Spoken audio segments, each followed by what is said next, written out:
While we're letting everyone in from the waiting room, I want to go over a couple basic features for everyone. As you can see, there's a chat window available on your screen. Please use this to ask any questions you have. You can also access the chats by using Alt-H as an alternative shortcut.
Good morning, everyone. We're going to get started on some of the basic housekeeping while we let people filter in from the waiting room. Just let everyone know the event will be recorded.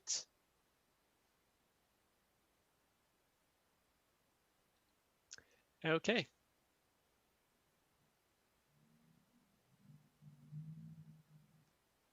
Good morning. I think most of the people are in from the waiting room, so we'll get started. Welcome to the first of our series on how to engage with the AFRL research ecosystem, brought to you by the Basic Research Innovation and Collaboration Center, also known as the BRICC. My name is Lindsay Anderson, and I'm the program manager of the BRICC, and we will be your hosts for the morning. Today, we're going to provide information on how to do business with the Air Force Research Laboratory, from basic to applied. So you'll hear from the DoD Basic Research Office, the Air Force Office of Scientific Research, and our PIA partners, the Academic Partnership Engagement Experiment, also known as APEX, and the Doolittle Institute. If you aren't familiar with PIAs, they're partnership intermediary agreements. We are nonprofit institutions, including universities, that serve as an intermediary between institutions in academia, labs, industry, and our government sponsor, in this case, AFRL. So you'll hear about PIAs throughout the morning. In the first half of the morning, you'll hear about opportunities, get tips, and learn about resources when applying for funding from the government. And during the second half, you'll hear from organizations that can provide you more support throughout the AFRL ecosystem, including transitioning your research. You'll also hear a real account of researchers from Adranos who have successfully navigated the system and transitioned their work to the commercial sector.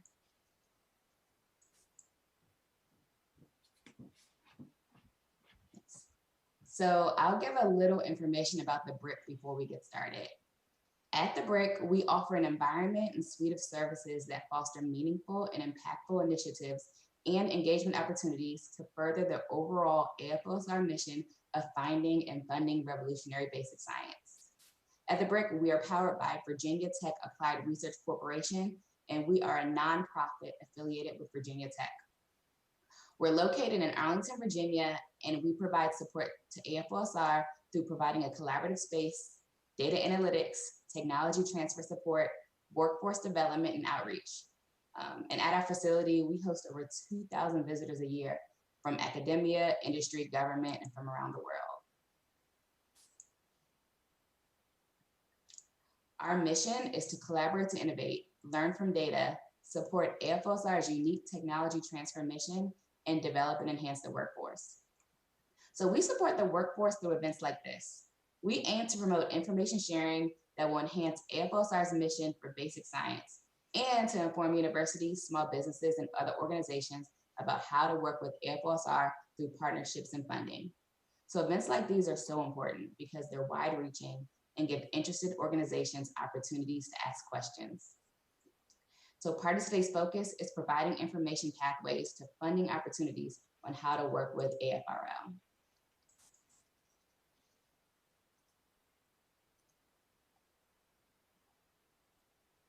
So this infographic describes the AFOSR research ecosystem in a nutshell. AFOSR program officers develop a portfolio of basic science to aid the warfighter by funding researchers at research institutions. And these can be in academia, additional labs, and with industry. This research produces scientific publications, the next generation of scientists and engineers, spurs inventions, and provides opportunities for commercialization and licensing. So all of these have effects on the transition and transfer of technology. The knowledge transfer creates a body of knowledge that inspires innovations, either directly or over the course of the maturity of the research field. And sometimes people trained under AFOSR funding go on to lead their own research projects and start companies such as Adranos, who you'll hear from later. So here's a snippet about PIAs. PIAs increase the likelihood of success in the conduct of cooperative or joint activities with small business firms, institutions of higher education, and industry. So as a PIA partner, the BRICC provides support at each level of this process through learning from data, cultivating partnerships, and sharing information.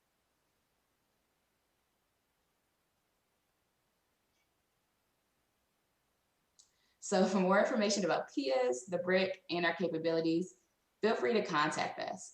So we hope you enjoyed today's event and leave having learned something new. Now, Matthew Bigman, today's facilitator, will give a few short housekeeping tips, and then we will hear from our first speaker. Thanks. Good morning, everyone. My name is Matthew Bigman. I'm one of the lead research analysts here at VTARC, and I'm going to be the facilitator for today's meeting. Just for some general housekeeping, I want to please request everyone remain on mute for the duration of the meeting unless you're one of our speakers. We're going to have a lot of people in the room today, and we don't need a cacophony of voices in the background. This event will be recorded, and the recording will be made available at a later date. Please ask all your questions in the Zoom or YouTube chat. Our team of moderators will be collecting your questions for us to ask the participants at the end of their respective Q&A sessions. And all slides and information from the presenters will also be available on our APAN site. But first, I wanted to start with a quick overview of today's speakers. So we have today Dr. Bindu Nair, Director for the DoD Basic Research Office. Dr. Nair oversees, coordinates, and develops policy for over $2.5 billion in investment. Colonel Michelle Evie, the Deputy Director of AFOSR. Colonel Evie ensures the success of about $500 million a year in basic research investment and transitioning that basic research to other parts of Air Force research laboratories. Mr. Calvin Scott is a senior procurement analyst at AFOSR. Major Jared Evans is a team member of AFWorks and is an operations team member focusing on transition at AFOSR. Miss Margaret Evans will be our lead Apex speaker today. She has over 20 years of experience managing major projects like this. Miss Caroline Fries is the director of the Doolittle Institute and AFRL Innovation Institute serving the Munitions Directorate on Eglin Air Force Base. She's an engineer, serial entrepreneur, and community leader. And our final speakers for the day will be Brandon Terry and Stephen Colburn. Dr. Brandon Terry is the Chief Technology Officer of Adranos and co-founder. where he leads technology development efforts. Mr. Govern is the Vice President of Business Development and Strategy, and he's leading the effort to commercialize some of Adranos' efforts.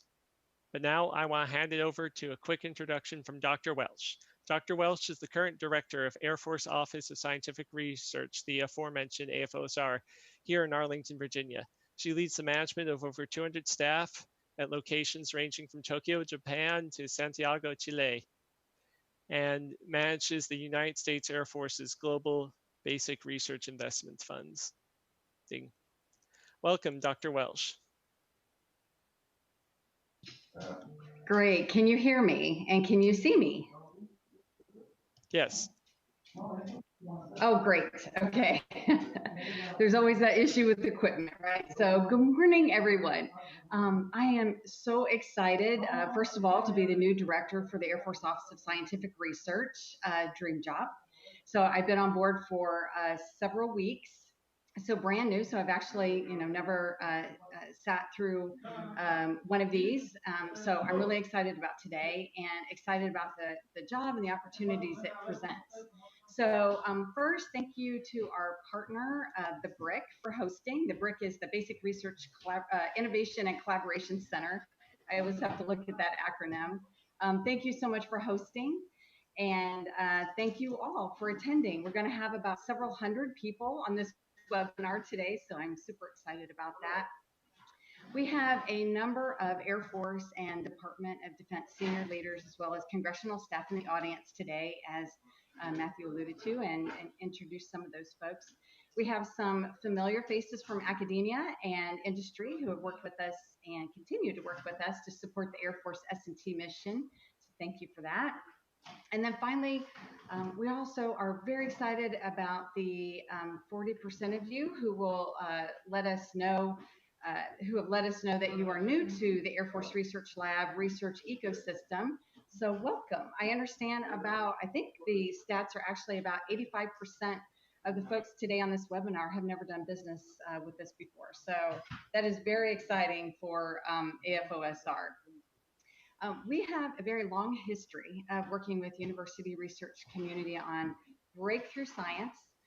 That's extremely important to the Department of the Air Force, which includes U.S. Air Force and Space Force. And this event and our ongoing partnership with the BRICC enables us to provide information connecting you to our Air Force Office of Scientific Research opportunities, as well as those in the broader Air Force Research Lab research ecosystem. So to set the stage a little bit for us today, over the next few hours, as Matthew had mentioned, you're going to learn about many opportunities to engage with the Air Force Research Lab research ecosystem. My hope is that you take away from this event that there are people and processes in place to help you connect to those opportunities. And some of the speakers will give you a micro look, and some will give you a macro look at both why and how the Air Force Research Lab invest in these relationships that are a cross section of the government, academia, and industry. So their perspectives will shed some light on where you can see yourself in our ecosystem, and then you'll also see some examples of how this process works in action and what success can look like working with us. So we know historically that navigating the Air Force Research Lab ecosystem can be a little bit of a challenge. Just know that we know that. And across AFRL, we're working very hard on a number of ways to make it easier for you to work with us. And that, of course, processes take time, but we've instituted a few processes that will hopefully make it easier for you in the beginning, and that will only get better as time goes on. At the heart of this event is linking our Department of Defense, universities, and industry, science, and technology partners in support of national defense. That's why we're here. So with that, I am very happy to introduce Dr. Bindu Nair. She is the Director for Basic Research Directorate in the Office of the Undersecretary for Research and Engineering and in the Department of Defense. Even just over the last several weeks that I've been on board, she's already become a huge supporter and ally, and I so appreciate that. Dr. Nair oversees and coordinates and develops policy for the Department of Defense $2.5 billion investment in revolutionary scientific ideas, and runs supporting programs such as the Multidisciplinary University Research Initiative called the Muri, the Defense University Research Instrumentation Program called DURIP, and the Vannevar Bush Faculty Fellowship, the Defense Established Program to Stimulate Competitive Research, and many others. Dr. Nair drives the direction of the Department of Defense basic research investments, coordinates and conducts oversight of all the Department of Defense basic research programs, and is a huge help for us, I know, in that capacity, and is improving the science and engineering workforce and public outreach. Additionally, she is charged with enhancing university industry collaboration and engaging with the academic research community globally. So I am happy to introduce Dr. Bindu Nair as your first speaker for today. So welcome, Dr. Nair.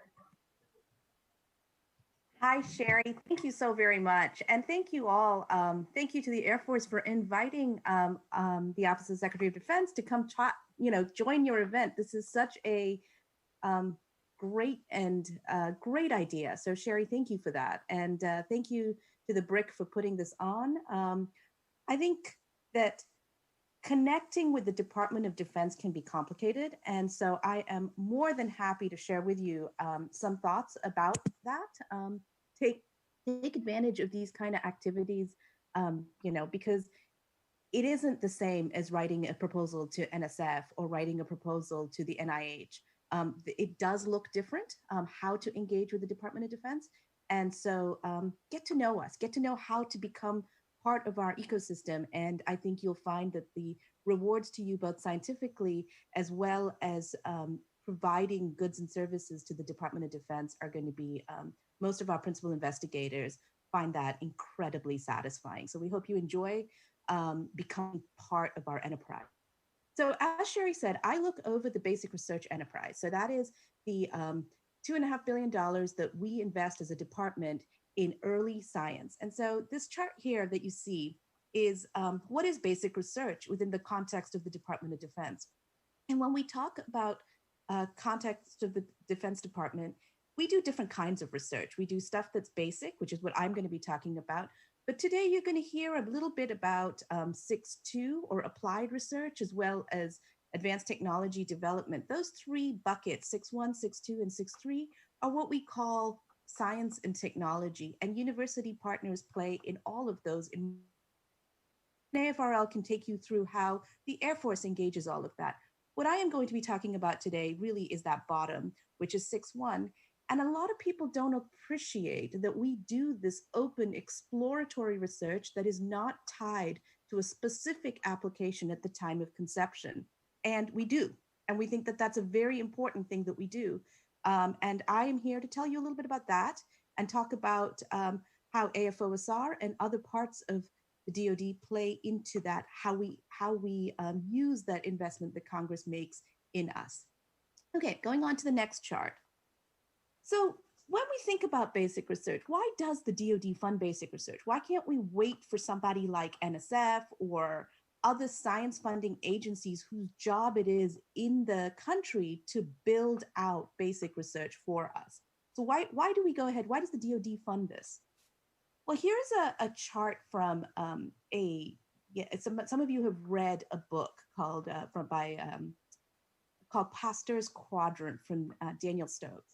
And he sort of posits one way to look at the research enterprise.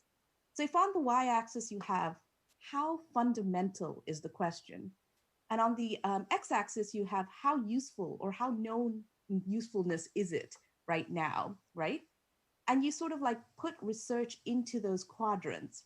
What you have is over in the Bohr quadrant is this pure basic research, which is why does an electron do what it does? Why does a quark do what it does? Why does a neuron do what it does?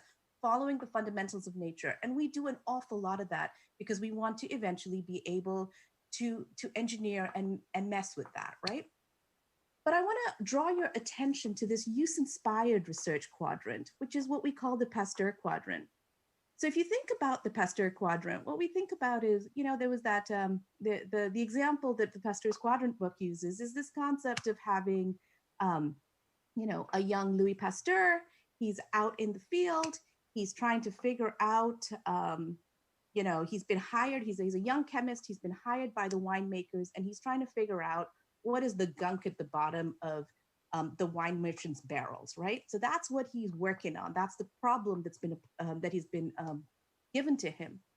And he does something with it that, there's multiple ways you can attack that problem. You can do an engineering solution. You can try to scrub off the stuff that's collecting at the bottom of the winemaker's barrel, making the stuff sour, right? So you can do it that way. Or you can do the kind of work that Pasteur did, which really went into trying to understand the why. Why is this stuff falling out? What's going on? What are the processes? And from that, he creates something that is much bigger than the original problem set, right? So we start off with this question of wine and winemakers, and we end up with germ theory. And that's kind of why we fund use-inspired research, because we in the Department of Defense have a whole host of incredibly complex and incredibly meaningful problems for you to look at. We're not asking in the basic research space for you to do an engineering solution necessarily, although sometimes we will ask for that. But we're asking for the problems to inspire you to think bigger and broader, because sometimes, as you know, necessity is the mother of invention, right? So we are providing you the necessary tools. And what we're hoping is that you break all of our roadmaps and you provide us different ways of solving the problem than we had ever considered before. And you solve problems bigger than the ones we've considered before, which is why you see so much of DoD in so many of the major inventions that are coming out in the country, because we're part of all of that. And our problems inspire you to think bigger than just the problem itself. We also do applied research, the Edisonian Quadrant, and our laboratories do a lot of that. AFRL is very much a part of that. And our 6.2 program, some of which we ask for engagement with the universities, goes more into that direction. So moving on to the next chart, if we can look at this, when you look at that $2.5 billion that we spend, here's how it sort of plays out. You have the Army, Navy, and Air Force. I'm sorry, the Air Force's label didn't show up on here, but sort of roughly equivalently spaced in the 6.1 enterprise, or the basic research enterprise. And they will be talking to you today about how to access some parts of the Air Force part of that 6.1. However, the Army and Navy, of course, are eager and ready to partner with universities in the same way. So I encourage you to also look at what they're asking for. DARPA, across all of their offices, spends a big part of our 6.1 budget too. We in the Office of the Secretary of Defense, we hold a little bit of that money, but we're not really a program office. That's not our job. Our job is to coordinate, help these folks, be their advocate as they're spending the 6.1, and then also become a conduit between academia and the Department of Defense as needed. And we'll talk a little bit about some of those programs, but I don't think that's the point. The point here is that the services are the ones that have the intimate understanding of the problem set. And so while we make sure that we're continuing to do very good science, the job of the program officers in each of these services is to translate those questions into problems for you to be able to think about via the Pasteur Quadrant. That's really the heart of what basic research does.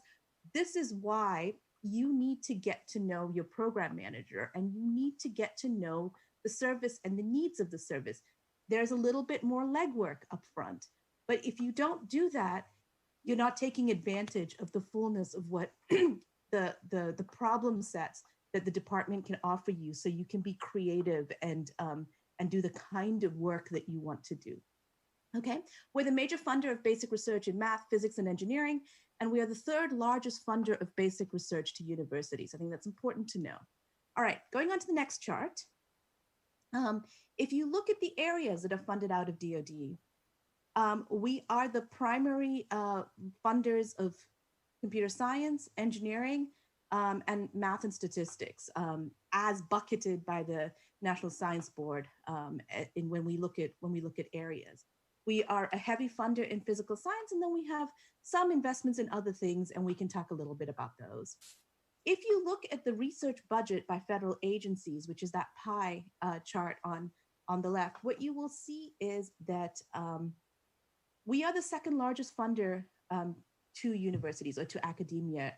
Obviously, the big dog here is the medical research community and HHS, but following behind that is actually DoD. If you look at not just the basic research, but basic research all the way up to other activities that we ask for support from the university community. And you are here to learn about how to participate in that.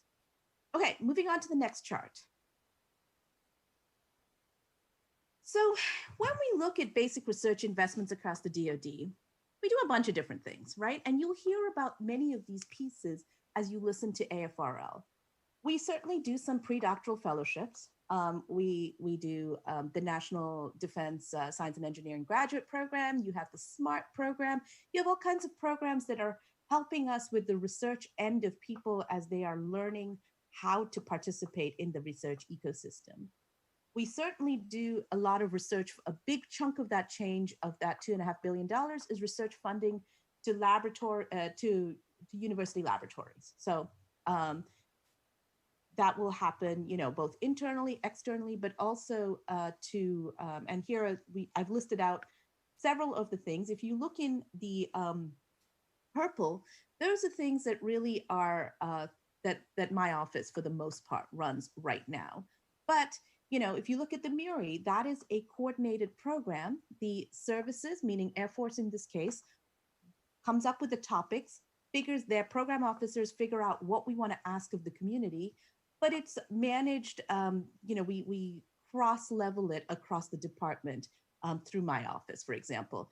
But again, the heart of that Muri topic belongs in the services and belongs to the program officers at AFOSR. So you should get to know the program officer. The services, like the Air Force, will run single investigator awards. You'll hear more about that. They have the Young Investigator program. They have a bunch of different programs, and they'll talk to you about how they spend that $500 million that Sherry was talking about. The next thing that we do is we expand the research base. We want to try to figure out how to reach people that we don't traditionally reach as much. So we have an HBCUMI program. We have a depth score program. So that's for states that aren't as invested in DoD research. How do we access those folks? And then the last thing, and then we talk about the equipment and facility funding. That is DURF, again, run by the program officers. So get to know your program officers, even though it's managed at the OSD level. We have questions about how to transition stuff out of the basic research into the DoD, and you'll hear a little bit more about that. And then we talk about transferring outside of the DoD to the private sector, and that's an area that we're working on a lot. Okay, moving on to the next chart. I am not going to spend a lot of time on these.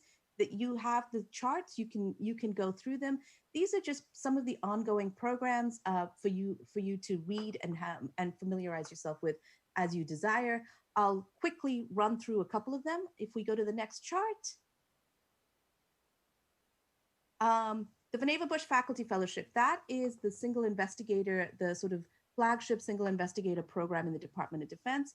This is where we give you a bunch of money and not a whole lot of hand-holding in order to produce transformation. So we find you based on your right ideas and your track record of sustained activity as a researcher. And then we ask you, what would you want to do if you changed the field? And it is an incredibly rich experience. I encourage you guys to think about when you might want to apply for a VBFF. Moving on to the next chart.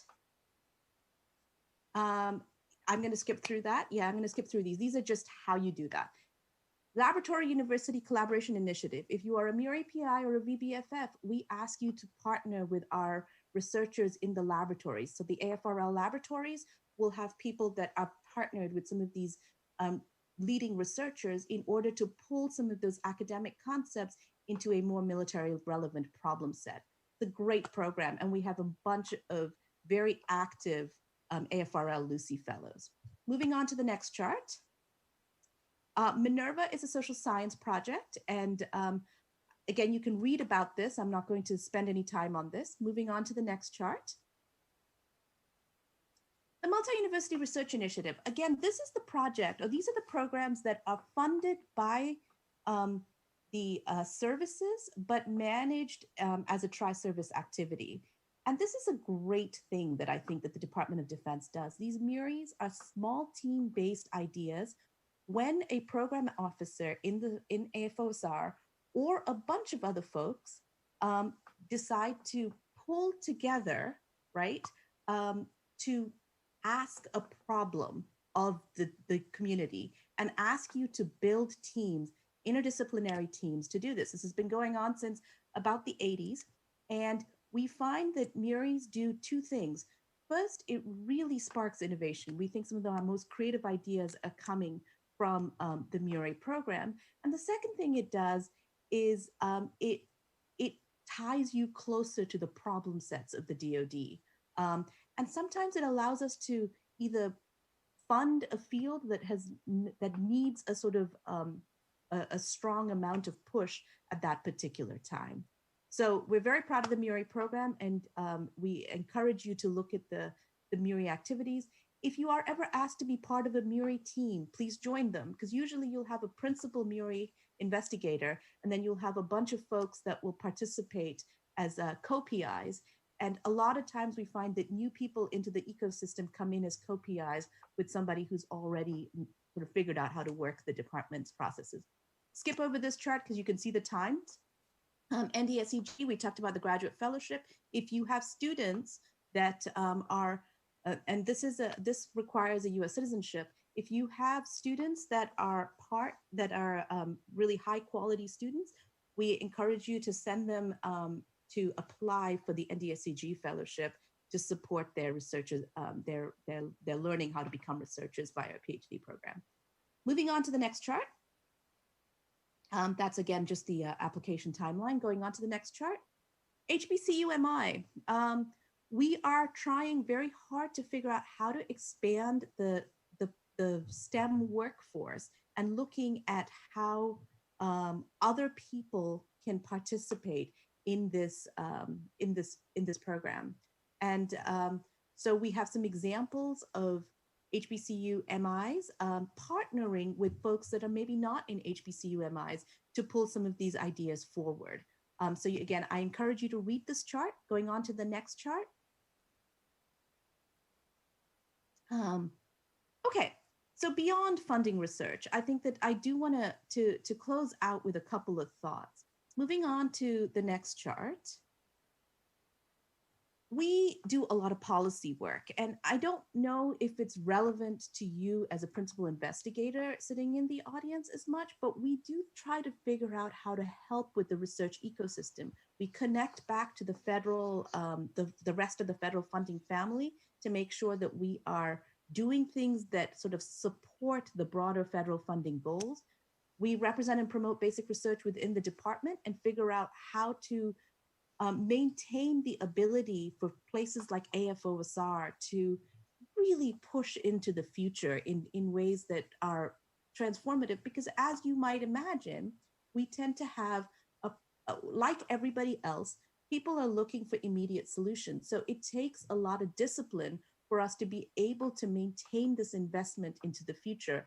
And we, Sherry, myself, others, are that voice within the department, and we try very hard to do that so that we can continue to get you to bring forward great ideas.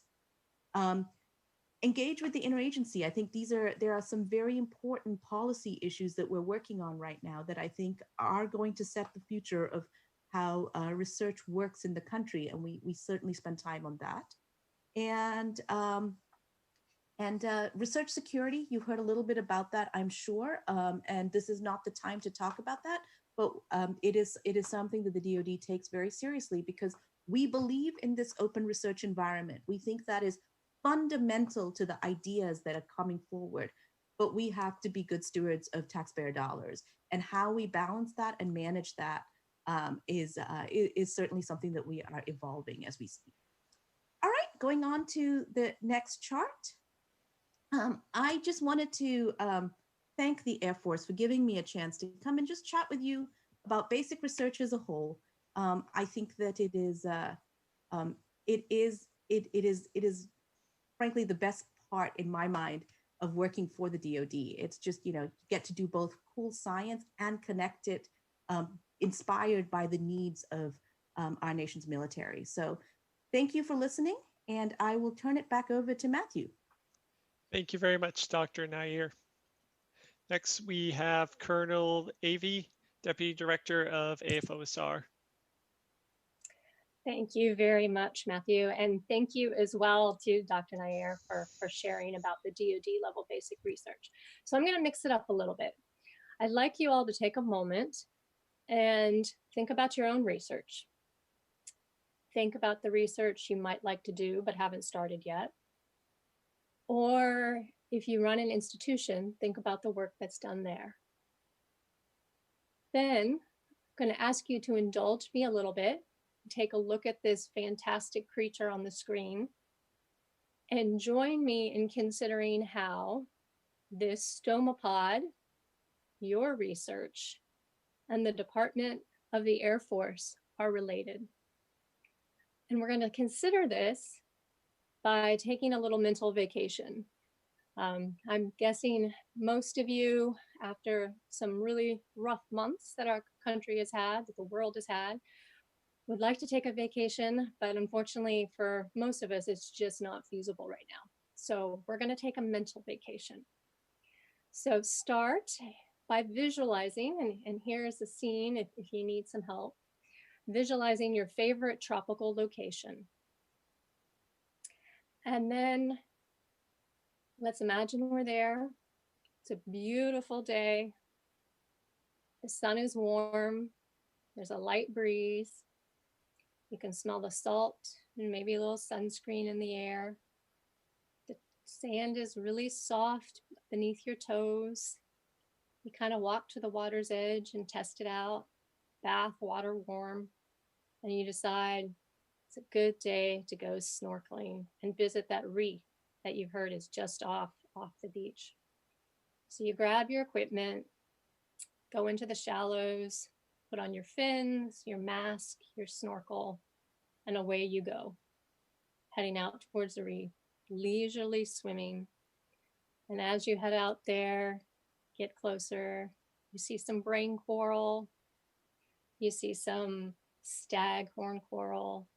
The sea fans are blowing gently in the currents. As you get a little bit closer, see a clownfish hiding within an anemone. You stay away from the urchins, knowing that they could cause some trouble. You notice the angelfish and the butterfly fish pecking at the reef. And you just swim along and enjoy. And then suddenly, out of the corner of your eye, you notice a violent scattering of some sand on the reef. You kind of take it back, and then you go in for a closer look. And what you see, next slide, is a pair of these odd creatures, what looks like they're attacking each other, smacking each other on the back with these clubs in the front, very violently, tossing up the sand, shuttling back and forth. You've never seen anything like it. It's beautiful, but in sort of a violent way. So at this point, you watch them, they don't seem to be hurt or damaged. They shuttle away back into the reef. And you decide it's time to head back to the shore. So taking your time, enjoying the weather, head back to the shore, get up to the beach, dry off, maybe get yourself a fruity beverage, and then pull out your phone and start to do a little bit of research. You want to figure out what those were and what they were doing. And it doesn't take you too long to discover that those were mantis shrimp. And what they were probably doing was ritualized fighting. And those particular ones, because they were using their front clubs, are called smashers. And believe it or not, those smashers can accelerate at the same speed as a 22 caliber bullet, 200 pounds of pressure, I think. And yet they didn't seem damaged. So you do a little bit more research and you come across a paper, 2009 paper, published by David Casalis out of the University of California at Riverside. And interestingly enough, you notice it's funded by the Air Force Office of Scientific Research. And you think to yourself, the Air Force, maybe the Navy makes sense, but why is the Air Force funding this? So you read a little bit more of the article, and you actually find a Smithsonian article that quotes Dr. Casalis talking about the research. And what he's discovered is in the back end of those mantis shrimp are these things called telsons. They're kind of like shields. And the microstructure he has discovered underneath those shields are helicoid. So imagine taking, this is what works for me. Imagine taking a piece of plywood kind of from the top and then twisting it in counter directions. So you get a helical structure. And what he's discovered is because of those helical structure, when those mantis shrimp are hit with such force upon their back, it's actually able to absorb and dampen that force, as well as help mitigate cracks that might form. And in this article that you read, he mentions that this microstructure and understanding that and how to exploit it in composite materials could be useful for anything where you need reduced weight, but increased strength and toughness. And he specifically calls out aerospace materials. And so now it makes a little bit more sense why the Air Force would be funding research on mantis shrimp. So with that, you put down your phone and decide to enjoy the sun, lay back, and maybe you think about how your research and what you do might also have long-term applications for the Air Force. So with that, let's jump in. Next slide. I want to tell you a little bit about who we are as an organization and how obviously you can connect. So Air Force Office of Scientific Research is part of the Air Force Research Laboratory, the larger organization, which is the primary scientific research and development center for the Air Force. It was originally founded in 1918 and called the McCook site. It was the largest engineering experimental site in the US at that time. Now our headquarters are still at Wright-Patterson Air Force in Dayton, Ohio. We have a workforce of about 11,000. Our annual budget is about $2.5 billion a year. And next slide. And we're located, whoops, go back. We're located in 9 different states. So the Air Force Research Lab is made up of what we call 9 technical directorates. And each one of these technical directorates, you can see in the blue squares, have a particular focus area of research that they're interested in, a discipline, and they're located all over the US. However, we as AFOSR are a little bit different. At each of the other 8 technical directorates, they actually accomplish research. There are researchers who are doing research in laboratories there, doing research from basic research up through applied and advanced research. So what Dr. Nair talked about, 6.1, 6.2, and 6.3. However, we at AFOSR are a little bit different. We don't do any research. Rather, we are the sole stewards of the Air Force's 6.1 or basic research funding. So we are located in Arlington, Virginia. We're in a fantastic, there you go, fantastic location. We're in Arlington, Virginia. We're in the same building as the Office of Naval Research. We are 1 block away from DARPA. We are a metro right away from the National Science Foundation and the National Academies of Sciences. So we're in a really great place, have a great ecosystem of basic research and S&T organizations. In addition to being in Arlington, Virginia, which is where our main office is, we also have offices in London, United Kingdom, Tokyo, Japan, Santiago, Chile, And we're getting ready this coming year to open up a new office along with the other parts of the Air Force Research Lab in Melbourne, Australia. And we anticipate in the coming years potentially opening another location in Sao Paulo, Brazil, because we all know that great research, great science doesn't necessarily come just from the United States. So we want to make sure that we're looking there as well. Next slide, please. So this is how we work. We find, we form, we fund, and we forward. Dr. Nair mentioned this, but we as a basic research organization within the DoD, but as the Air Force specifically, we are different than other basic research funding organizations such as NSF because we are interested in finding research that can one day potentially benefit the needs of the Department of the Air Force, so the Air Force and the Space Force. And we do that by enabling program officers. At our Arlington office, we have 36, and then we have international program officers throughout the globe at the locations I mentioned. We give them a huge amount of autonomy. We hire them and bring them on board because they are subject matter experts in their field.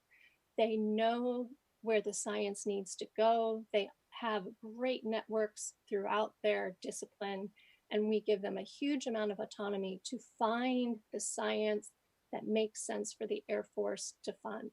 Even if we only have an inkling of an idea of how it may help in the future, we give our program officers the autonomy to figure that out and help shape that science. And that's the next, that's the form.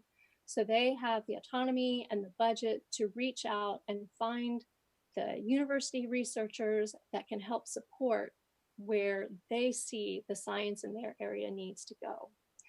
To give you an idea of sort of the scope, on an annual basis, we fund about 1,200 what we call extramural research projects. That just means outside the Air Force, so at universities. And we also fund research at what we call intramural research at the other AFRL technical directorates. So we do fund some basic research at AFRL as well. And then of course we have multiple international efforts in 43 countries, which I'll touch at towards the end. But what it all comes down to is helping transition basic research into capabilities for the Air Force. And one of the ways that we do this is by using small business innovative research and small business technology transfer programs. And you'll hear about that a little bit later today. But that's also why you'll see we do try to link up those other 8 technical directorates with the research that we fund at universities so that there can be a pathway for transition. We also acknowledge that sometimes the results from basic research we don't see for decades. So part of our challenge is to balance funding that discovery research, that Bohr's quadrant research, with the Pasteur's quadrant that maybe we can see the transition a little bit more readily. But we are absolutely open to both. Next slide, please.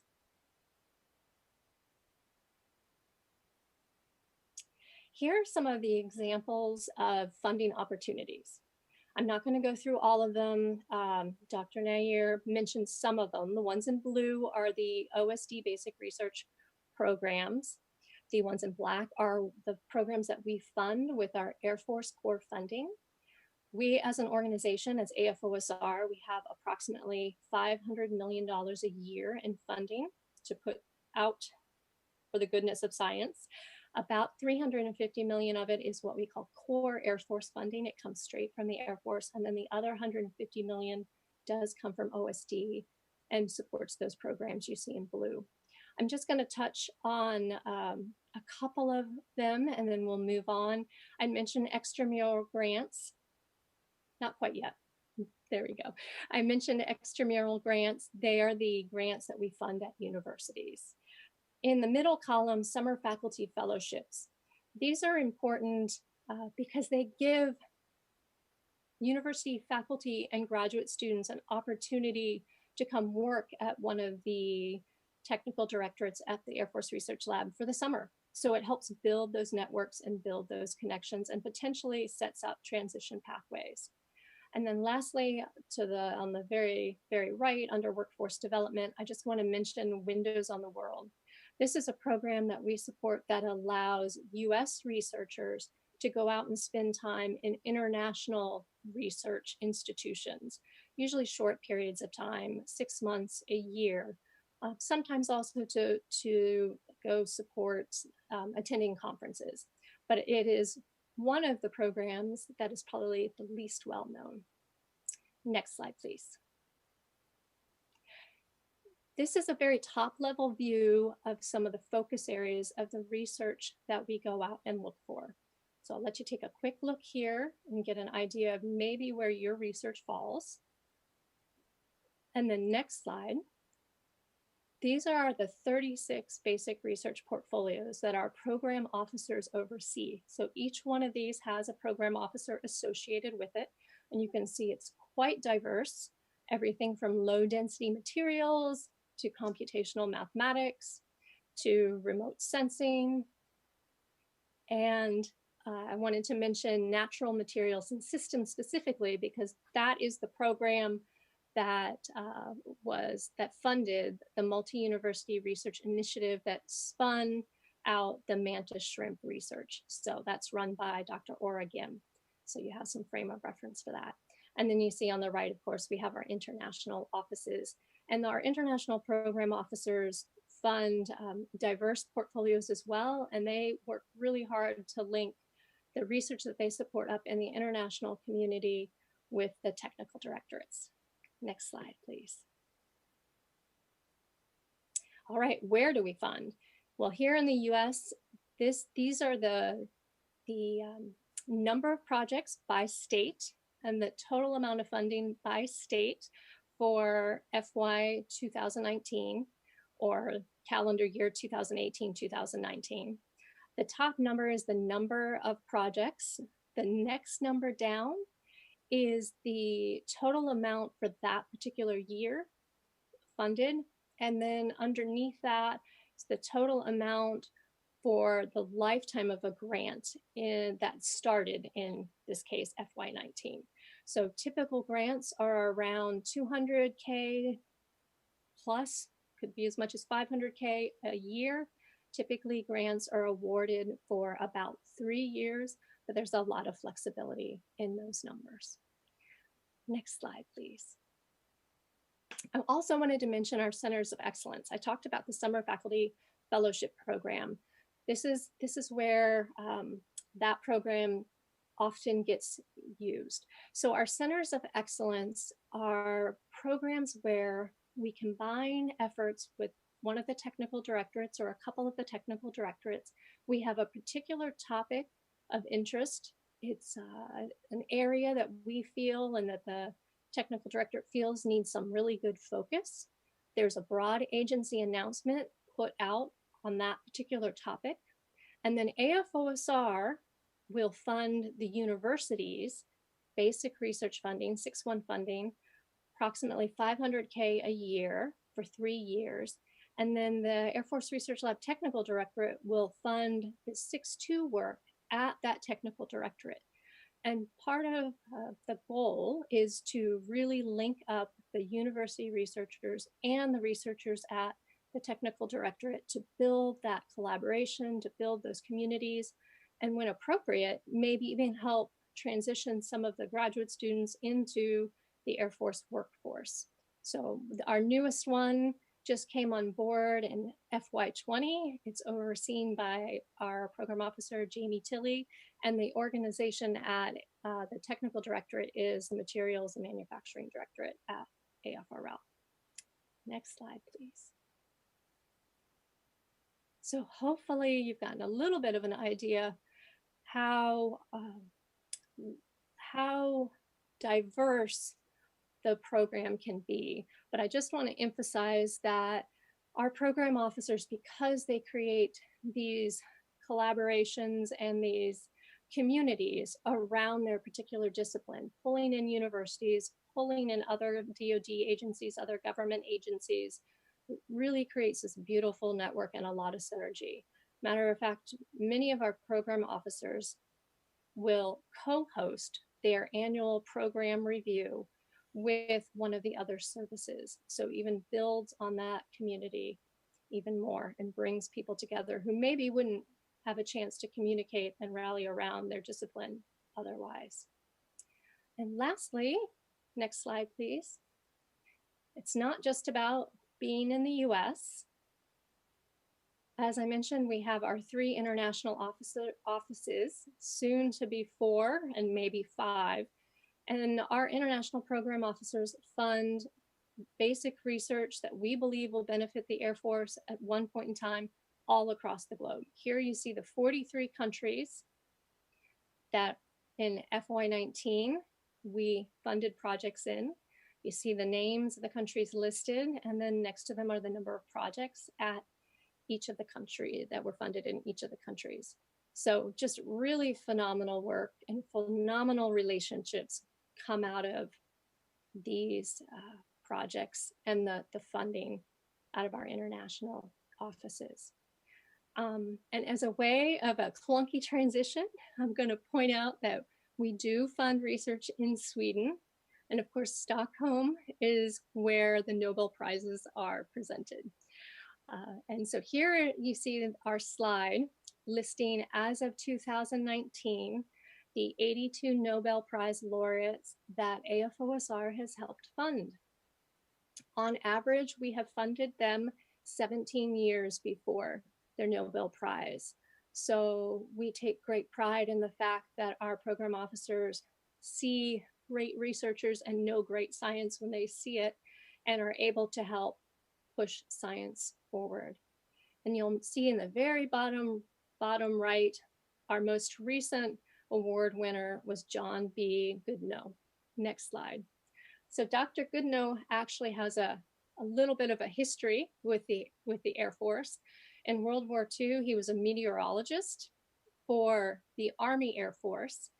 And after he finished his stint there, he went on to finish his PhD in physics at the University of Chicago, spent some time at MIT Lincoln Labs, and then in 1976, took a professorship at the University of Oxford and London. And while he was there, AFOSR, the London office, noticed the work that he was doing, and he received a grant from 1978 to 1981 for the work that he did, his seminal work that he did in lithium cobalt oxide cathodes. Next slide. So shown here are the excerpts from his original paper and his seminal work. And you'll notice AFOSR funded them. So we take great pride in the fact that we help support him. And I'm going to finish on this note. So as you know, lithium ion batteries are ubiquitous and without a doubt has changed the way our world works. So I ask tonight, when you go home and you get ready to plug your charger into your cell phone, you maybe take a moment and think about how AFOSR played a small role in that creation of that technology. And then maybe pause for a moment more and think about how maybe your research and the Air Force could open a dialogue so that we can continue to push that cutting edge basic research, that discovery research into new transformational capabilities. So thank you. Thank you very much, Colonel Allenvey.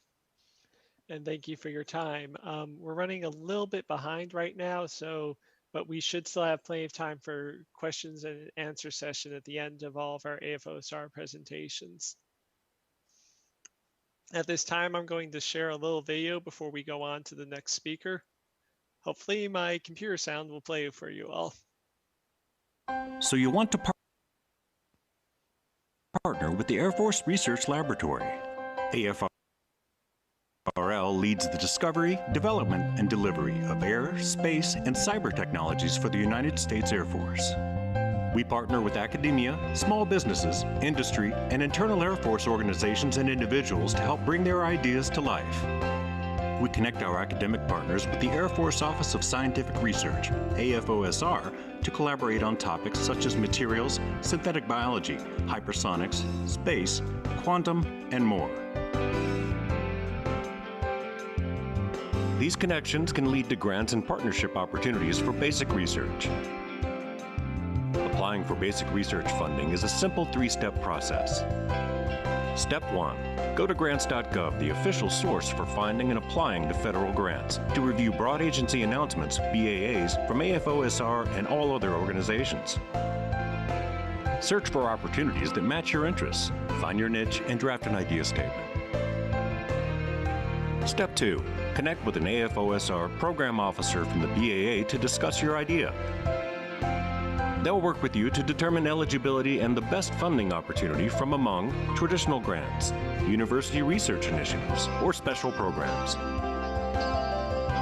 Step 3. Submit your full proposal on grants.gov to get your idea funded. If you don't get funded the first time, rescope and try again. So what are you waiting for? Connect and learn more at afresearchlab.com. So you want to All right, thank you very much. And with that, we are next going straight to Mr. Calvin Scott, Senior Procurement Analyst at AF Basic Research, who will be going into more details of the video you just saw. Mr. Calvin Scott. Good morning. As Matt stated, my name is Calvin Scott. I'm the Senior Procurement Analyst for AFOSR. I'm responsible for overall management of the AFOSR Open BAA. Often, this role kind of consists of serving as the bridge between the program officers and the principal investigators. All right, we can go to the next slide. Today, we'll be discussing how to improve your overall competitiveness with AFOSR. The illustration here, you'll see it's pretty direct. You want to first review the BAA, reach out to the program officer based on your review of the BAA, and provide a short statement or a short idea statement, which is commonly referred to as a white paper. Lastly, you want to submit a full proposal via grants.gov. All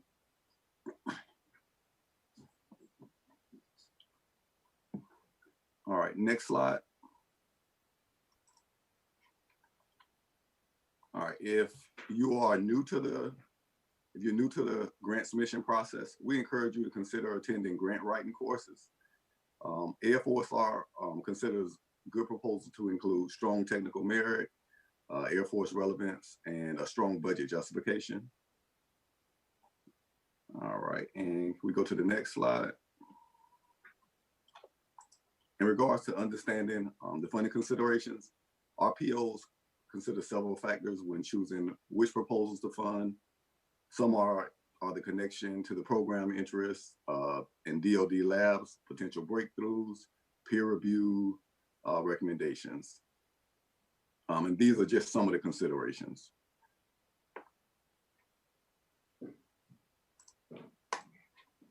And we should be on slide 5.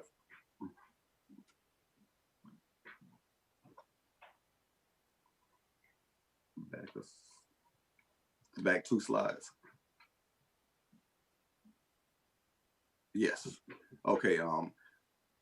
Colonel Allenvey and Dr. Nair talked about forging partnerships. I want to, I guess, dive a little deeper into that. You can forge partnerships by attending program reviews and collaborating with other PIs that have experience with the Air Force in our granting process. As they all stated, we have several opportunities via open, our open BAAs, as well as our closed BAAs. The Center of Excellence is a great opportunity. And I saw a question about eligibility pop up, but I think we'll answer that when we get to the Q&A part. All right, and the next slide.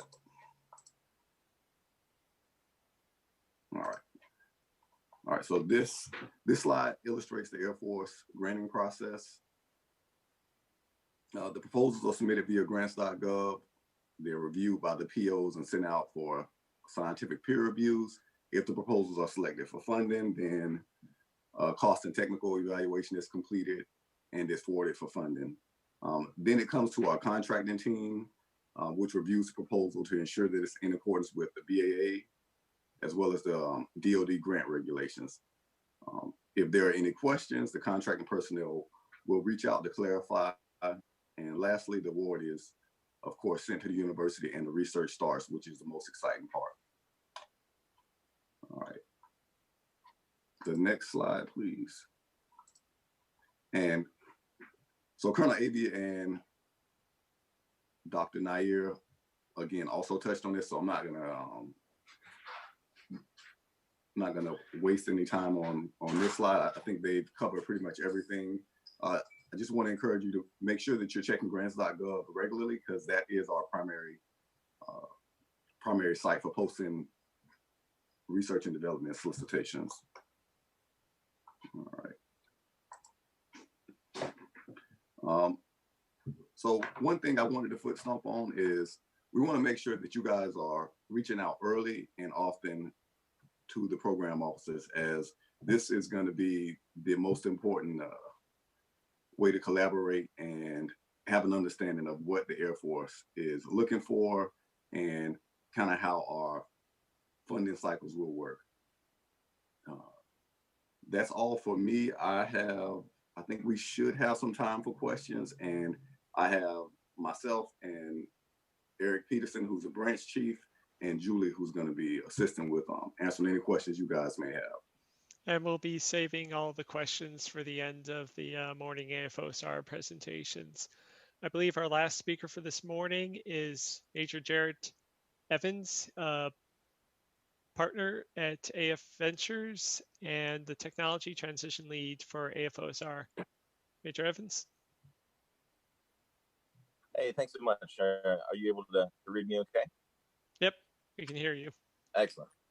Very good, very good. So thank you so much for your time this morning. A lot of wonderful presentations thus far. We want to build on that with talk about some of our small business programs, which is kind of the commercialization side of the process. So you've gone through the process of receiving a grant, and you've seen the science, and you've made some incredible progress on your project, and you've recognized that there's some really compelling IP that you could see really having some legs on the commercial market. One of the things that we offer as an Air Force, as a DoD, are programs, commercializations programs specifically, that allow you to take that to the next level, right? And today what we'll be focusing on is one of those programs, which is the STTR, the Small Business Technology Transfer, where small businesses are able to secure government contracts to continue their research for a particular Air Force application and continue to develop and scale that business and product line so that they can achieve not only commercial success on the commercial market, but also success in the defense marketplace as well. So with that, we'll move on to the next slide here. Thanks. So ultimately, I'm going to try to be cognizant of everyone's time. I realize that we're running a little bit late, so I'll hit the highlights going through here. But this slide is very important. So ultimately, STTR is aimed to commercialize dual-use research. So there's a couple important pieces there. Obviously, commercialize is our focus of this program. Also, dual use speaks to the commercial market application as well as the defense market applications. So in terms of investment, by diversifying your customer base and diversifying your investment strategy, you're able to really mitigate risk moving forward, not only in the commercial market, but also the defense marketplace as well. Ultimately, what we're trying to do here is leverage the DoD's non-dilutive funding to buy down technical risk for your project and for your research, right? For those who are not familiar with the investing side and the small business side, non-dilutive is simply alludes to the fact that when we give you these government contracts, when we award these contracts to the small business, the U.S. government, the Air Force, does not take any ownership stake in the company. That is in pretty sharp contrast to the commercial market, where private investment and so on, require that equity in most cases, or many cases at least, to move forward with them. Some of the basic requirements: U.S. small business that's registered in DUNS and SAMs. We've lowered the technical volume requirements to allow anyone to apply, and we'll touch on that here in just a moment. It does not require an already commercialized product. So one of the big value propositions here, again, is that these are early projects, right? It can be as early as a concept, or you can have a min viable product, or be at some early stage of development. And as long as you have a plan for commercialization, you're going to be a good fit for the program. And then also, one of the other main requirements here is that you being the small business, would need to partner with a research institution. And we'll talk about the definition of that, which it certainly includes universities. It certainly includes federally funded research and development centers, but it also includes hospitals and military academies and a variety of folks who also meet the definition that we'll talk about here in just a moment. One important note is that, as I mentioned earlier, as I mentioned earlier, we are awarding government contracts as opposed to grants. Historically, both FBIR and STTR have been around for decades now, 30 and 40 years respectively, and many times they're thought of as grants, and in reality, those are contracts that we're giving to the small business. So that's important to note as we move forward. So as we move on to the next slide, I'll touch on this just very, very briefly. Thank you very much. This is the definition of research institution. I'm certainly not going to read it all to you, but the point is I want to draw attention to the source there at the bottom. You can look up the policy directive and look up this definition directly. But basically, as I mentioned, this is the partnership opportunities here are not just for universities, although they are certainly included. It also includes a large variety of other opportunities as well, to even include entrepreneurship centers, nonprofits, and other types of organizations like that. So we'll move on to the next slide. What we've done with Air Force Ventures, AFWorks, and the Air Force Office of Scientific Research is really develop this open topic. For those of you who have been familiar with the programs in the last few decades, this is completely different, right? There's a couple things we want to touch on that are just kind of really substantive changes. One is the open part of the open topic, as it were. The open refers to the fact that any eligible small business with any kind of technology can come through our front door and receive a phase 1 contract, right? You go through the process of proposing and being evaluated, but there's no restriction in terms of technology area or interest from the government upfront, right? You can come off the street and propose to this program and receive a government contract to find those stakeholders in that technology area. Additionally, while it's still a 3-phase program, we added a couple of different options that really allow our small business partners to move through the process from phase 1, as you can see, being kind of customer discovery, phase 2, developing a prototype for those customers, and then the STRAT-FI program, the Strategic Funding Increase. You may have seen this in media with Dr. Roper and the Secretary of Air Force for Acquisition and Technology. You may have seen him talk about some of these. And the point here is that there's an opportunity for you to come in the front door with no government experience, no government customer in hand, no particular application necessarily, right, already defined, but find those stakeholders in phase 1, produce your technology for their application in phase 2, and grow it in through the Strategic Funding Increase, which awards contracts of up to $30 million in conjunction with up to $30 million of private investment as well. So we're going from a 50K 3-month project in phase 1, and just a couple of short years, the opportunity to move to essentially a $60 million contract value for growing your business. There's a lot of opportunities otherwise with these programs, not to mention the sole source justification that comes along with them. And that sole source justification is not only for the Air Force, but for the entirety of the federal government. So that's a huge deal. So in short, when you come in through the phase 1 and say, hey, I have this concept, this idea, right? Immediately when starting phase 1, your company has a sole source justification for government users, whether it be AFOSR or Special Operations Command or any other DoD or U.S. federal government entity to come and procure that directly from you. That is in sharp contrast to the way acquisitions work in many other applications, where there's a 6 to 12 month, 18-month delay in the competitive contracting process. And by going through these programs, you get that sole source justification immediately upon being awarded that phase 1 contract. But as we move on, I realize we've got a couple of other slides here. And one of the things we want to mention here on this next slide, when we talk about our evaluation criteria, the high point here is that the conversations that we've been having so far, the briefings underlining the incredible programs that the Air Force Office of Scientific Research, at the OSD level as well, all of these things feed directly into these commercialization programs as well. So the AFOSR's participation and grant money feeds directly into these criteria. And what that means is they speak directly to it, right? They speak to your defense need, right? AFOSR helps answer that question up front, as well as help vetting for the technical and the team aspect that you see there in number 3. So I just wanted to make sure that this is an important tie-in with the rest of the conversation here. When you're moving through and commercializing this, right? AFOSR is the front end of our investment strategy. But when you have receive a grant from AFOSR in your technical area, it comes with much more than just that grant check.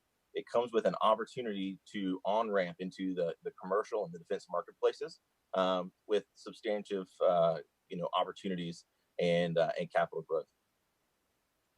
Finally, we'll move on to the second to last slide. And I want to hit a couple of high points here that really talks through our process and some of the things that that we've seen over the last year or so of the open topic.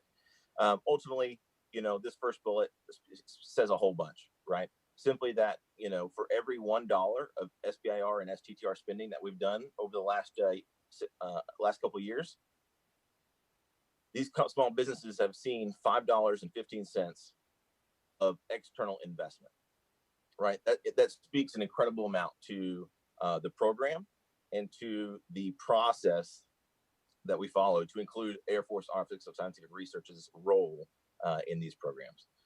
So as you go through this process, you'll see that the confidence that we instill, whether it be in the investors, whether it be the technical vetting that happens up front, it speaks to the success of the products and the technologies as they move through.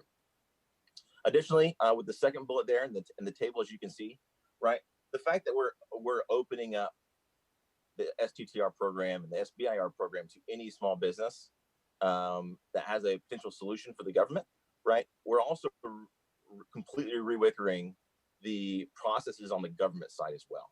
So if you are familiar with the legacy program, if you will, you know that it can take a very long time to get things on contract and get moved through, right? One of the things that we want to make sure that we attacked when it comes to our commercial engagement as an Air Force and as a government was to understand where we could really tighten up on our government processes as well. And so, as you can see in that table, we're awarding hundreds of government contracts in just days, which is an incredible accomplishment of the team. And it really speaks to our dedication to make sure that this program works really well for not only the small businesses, but our Air Force partners as well. Finally, on our last slide, what's next? So we are currently working on an STTR solicitation to support the Agility Prime, which is our flying car initiative. You should see more information come out about that. If you haven't already been familiar with the Agility Prime effort, make sure to type that into Google and you'll find some really great resources. They have a wonderful website that kind of walks you through the process. Additionally, the third iteration for this year is coming up in August. That is the 20.3 for SBIR and 20.C for STTR. That solicitation opens on 25 August. The proposal window will be, as you can see there, about about the 25th of September through the end of October there. And so if you have a technology that you'd like to see if the Air Force or the government would like to participate in or would like to work with you in developing, that is your next stop for finding that opportunity. And then, as always, there's a number of AFWERX challenges ongoing, whether it be for our advanced battle space management system, whether it be for F-35 helmets or the helmet of the future or the base of the future. There's a lot of different opportunities that you can find on that website down below, afworx.af.mil. And looking forward to answering any questions here in what time we have left for the Q&A. So thanks so much, everyone. Thank you very much. So what I'm going to do now is ask the morning speakers to come back online. We're going to cut our break a little bit short so that you have time for Q&A with them. And then after the break, we've got some great sessions coming up with Apex, Doolittle, and Adranos, who can provide you advice on getting these ideas out into the world that you're providing. So I'm just going to bring up our question sheet right here. And I want to start with some questions for Dr. Nair, who I believe has to go shortly thereafter. And the first question we have is, how much are these funding avenues interested in international research? What are the fields of expertise you prioritize? And in general, what does it take to qualify for some of these items when you're international? So I guess I think if the question is if you're not a U.S. institution, I think that Colonel Allenvey showed you about some of the opportunities if you are an international organization, how you can participate with the DoD. We have program officers that are scattered around the world that their job is to identify great science wherever it comes and bring it into the Air Force family. And again, the Army and Navy have similar things. If you're asking the question about if you are not a U.S. citizen, are you eligible? That does depend on the program, and each program has very different rules. So some of our workforce development kind of activities tend to be focused very closely on U.S. citizens. So like the NDSCG Fellowship, some of our SMART scholarships, some of our young investigator programs and some of the services, those tend to have citizenship requirements. But generally speaking, the answer to that is no. So we are very happy to participate with anybody wherever they come from. If they are here and working in U.S. institutions, most of our funding does go to U.S. institutions. You can imagine that, but we do have a strong international program, and the idea again is to identify ideas wherever they come from. So we are incredibly interested in working internationally. We're incredibly interested in working with you, regardless of your ethnicity or your national or your sort of heritage, right? So that is that is something that we pride ourselves on. Again, good ideas come from everywhere, and our job in basic research across the enterprise is to capture those good ideas and see whether we can bring them home to the DoD research family. And remind me of the other questions that were not associated with that. The other question is, how do you announce your proposal solicitations?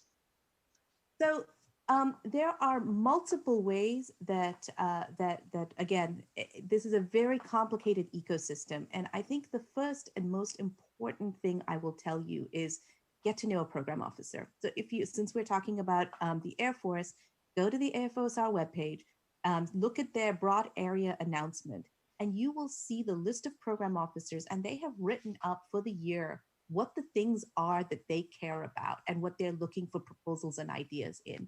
From that, they can guide you to their single investigator programs. They can share with you Muris and VBFFs and other announcements as they come out if they think that you're on their mailing list, et cetera. So the specific programs all have very different timelines. They all show up on grants.gov. But again, I think the key to engaging successfully with the DoD regardless of which service you're attracted, whichever service the program officer you're interested in sits in, is to get to know that program officer, because they are your guide through this system. And spending the time upfront to get to know them is the best way to figure out what the right places for you to apply are. Muris are open, Europe's are open. There is a call that comes out, and that is posted on grants.gov. All right, thank you very much, Dr. Nair. And now we've got a lot of questions regarding AFOSR contracting, but there is one in the chat in particular I want to highlight because it's relevant to a lot of our other questions, and that is, how can we get a program officer to interact with us? Where are they all specifically listed on the web, and where are their interests summarized on the web? Okay, so I would direct them to the Open BAA, and each topic area or area of interest is detailed, and at the bottom of that specific area of interest, there is a box that's designated just for that particular portfolio.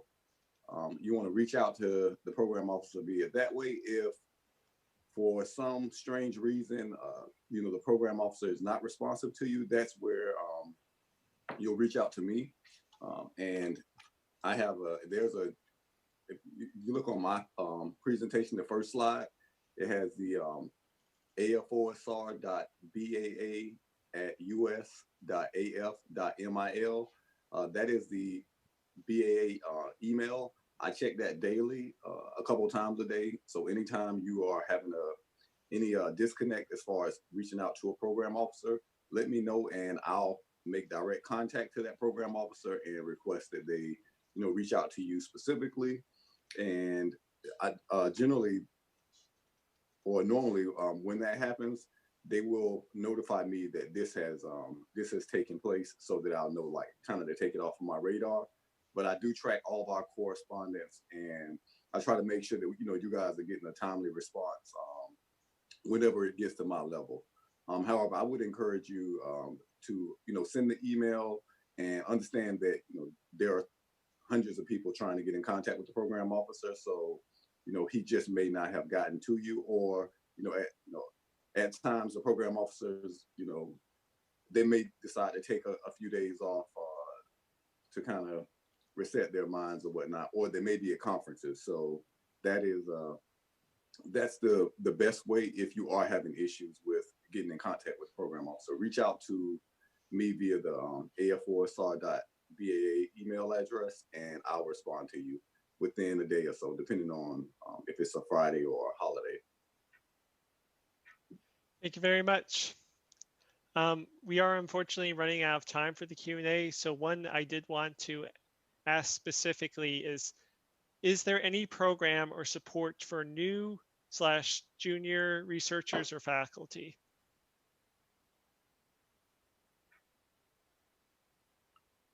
So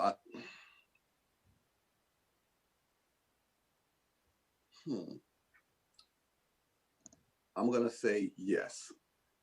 However, there's not a specific, there may not be a specific program, but if you have any questions or that question is so broad, it just depends. So if you want to reach out, again, shoot me an email, and I'll give you a call to, I guess, start that conversation and see exactly what your concerns are, and who might I be able to connect you with. The Young Investigator program is a program that does have some of those characteristics, and I know Air Force runs that, and some of the other services.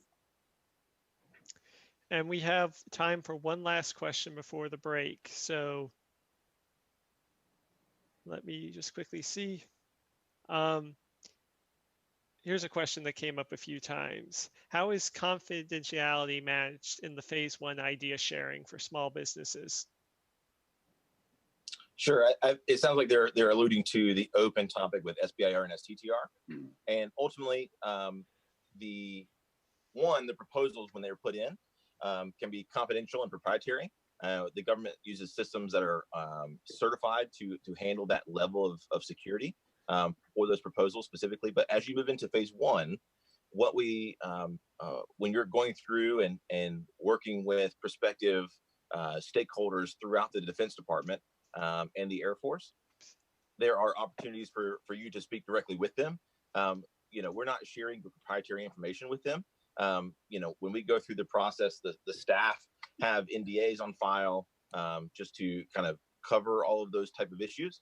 But we facilitate those conversations with yourself and the defense stakeholders. So we're not passing any proprietary information through the small business programs. They're completely unclassified programs, so we don't have to worry about the higher level of information in that regard either.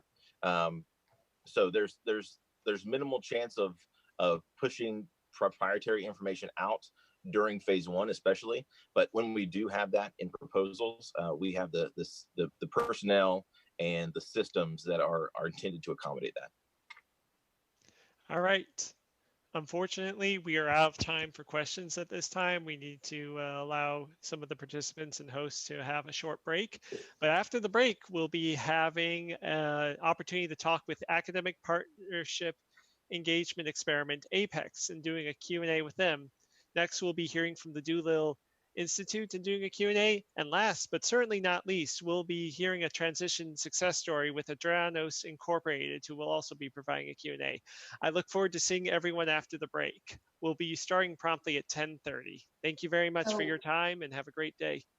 So one more thing before we go on the break. We're actually going to take a couple more questions before we go on the break. So I have a question for Colonel Allenvey. And somebody asked if you could talk about the Air Force Centers of Excellence program in more depth. What current COEs are there, and what is the formation, and what future COEs may be coming, and what research areas or gaps exist? Okay, that's a detailed question. I'll be able to hit some of it, but not all of it right now. First of all, the current existing centers of excellence are on that slide that I showed, so I think that's probably the best reference. But I can talk a little bit about how they are formed.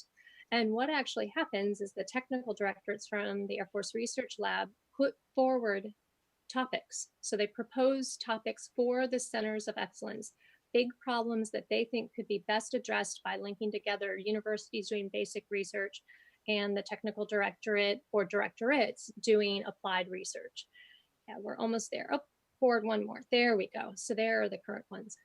So we've already initiated the new Center of Excellence for FY20. And I actually, if you give me a second here, I wrote it down, will be the full title because it's just shown abbreviated there. Let me make sure I have it. But it's being overseen by our program officer, Jamie Tiley, you see there, and the RX, so the Materials Manufacturing Directorate. The title is Data-Driven Discovery of Optimized Multifunctional Material Systems, and the university lead is Carnegie Mellon. So that's the current status. To go a little bit more in detail, I kind of shared this. We fund the university at about $500K a year for 3 years, and then depending upon the success of the Center of Excellence, it may be extended for 2 more years. I don't have any current topics to share that may be upcoming Centers of Excellence for next year, because again, they are submitted by the technical directors of the Air Force Research Lab for consideration by AFOSR and the POs, and are kind of collaboratively decided which way we're going to go forward. And it also is dependent upon what our funding levels are for each year, each fiscal year. So I think that's about all I can update you on at this point in time. Hopefully, oh, one last thing. So there are broad agency announcements, or broad area announcements that advertise the Centers of Excellence once one has been established, and we're looking for the university partner or university partners to apply to be part of that Center of Excellence. Hopefully that helps. All right. Okay, we're going to ask a couple more questions. Do you provide proposal review comments to the PIs for declined proposals? Was asked in the chat. Yes, normally the program officers will have that responsibility. They'll review the proposals, and if it's something that is not high on the, I guess, their level of how they rank their proposals, then they should be given some form of feedback. It may be, they may do it over the phone, or they may do it via email. And if you don't feel like you've gotten adequate feedback, again, shoot an email to me, and I'll reach out to the program officer so that you can get that. Another question we have, is there a database and means to network with prior SBIR and STTR awardees? And do you have any means to assist a startup beginning with phase 1? Hey, those are really great questions. Ultimately, the SBIR and STTR databases are public, so you can go onto the SBIR STTR website and look up and see who has received awards previously.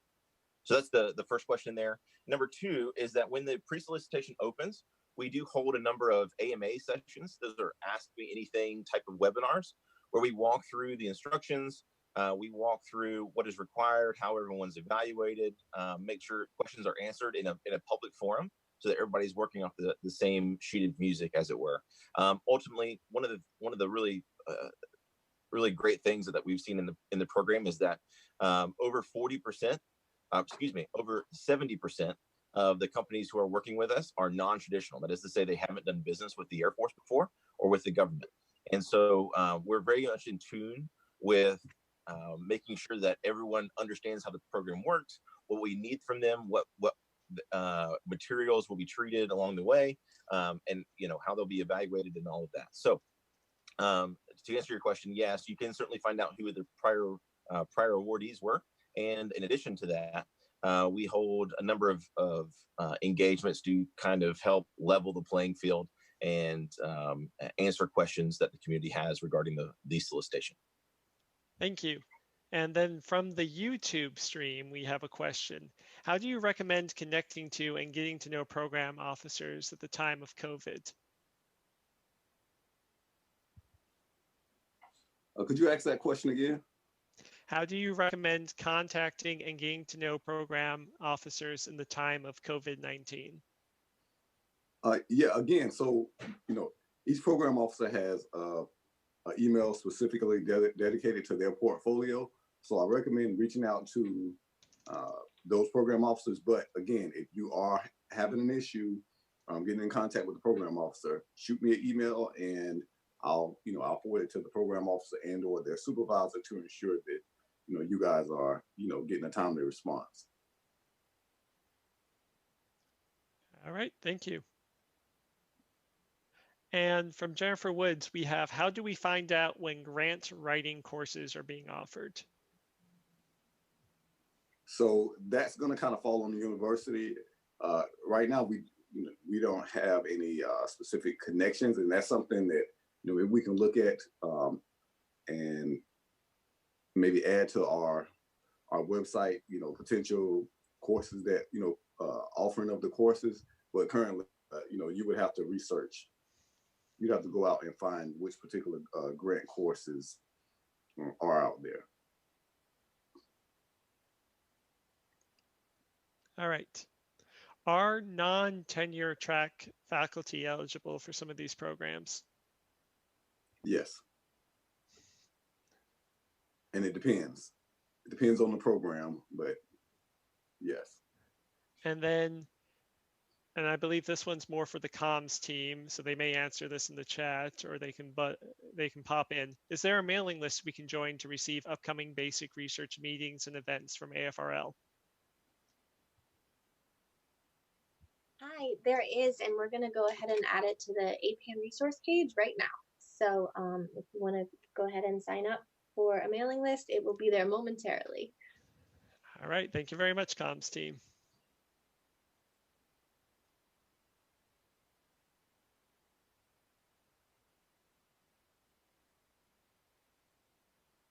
I had one quick input on the question before last in regards to tenure folks and non-tenure folks. So one of the cool caveats of the STTR program is that the government will allow the PIs for the small businesses to be employed either by the small business, as one would expect with the business program, but they can also be primarily employed at the research institution. So you can have tenured professors, you can have non-tenured folks, regardless, who could start a small business, receive these government contracts while still maintaining their primary employment at a research institution or a university. Over.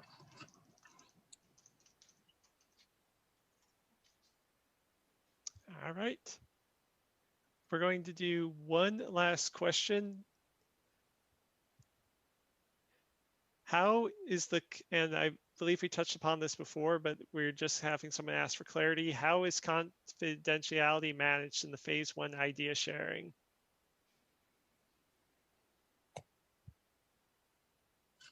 A great question. I think we touched on it a little bit earlier, but ultimately, anything that is provided to our government stakeholders or other companies even are things or materials that you have explicitly said is okay to be passed. The proposals can certainly be proprietary, and they're handled on systems that are certified to handle that level of information on the government side. But past that, anything that is provided to other folks, we receive your direct permission to do so. So that's an important aspect as well. All right, and thank you very much. We're running a little bit late, but we're going to take a 5-minute break, and then we'll be hearing from our next set of speakers. If we were unable to address your question, we have been recording all these questions in the backgrounds, and we'll work with the Air Force to compile an FAQ so that you can get answers to some of your additional questions. I would also like to point out that the aforementioned BAA has access to all the emails if you need to directly reach to an appropriate program officer. And we'll see everyone shortly after the break. Thank you.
Okay, we're going to be getting started with Apex in about 2 minutes, everyone, 2 minutes.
Okay, we're going to get started with Apex shortly. Once again, if we do not get to your question from the previous speakers, we are logging all those questions in the background and we'll be handing them off and trying to get your answers up on the AEPAM website as soon as possible.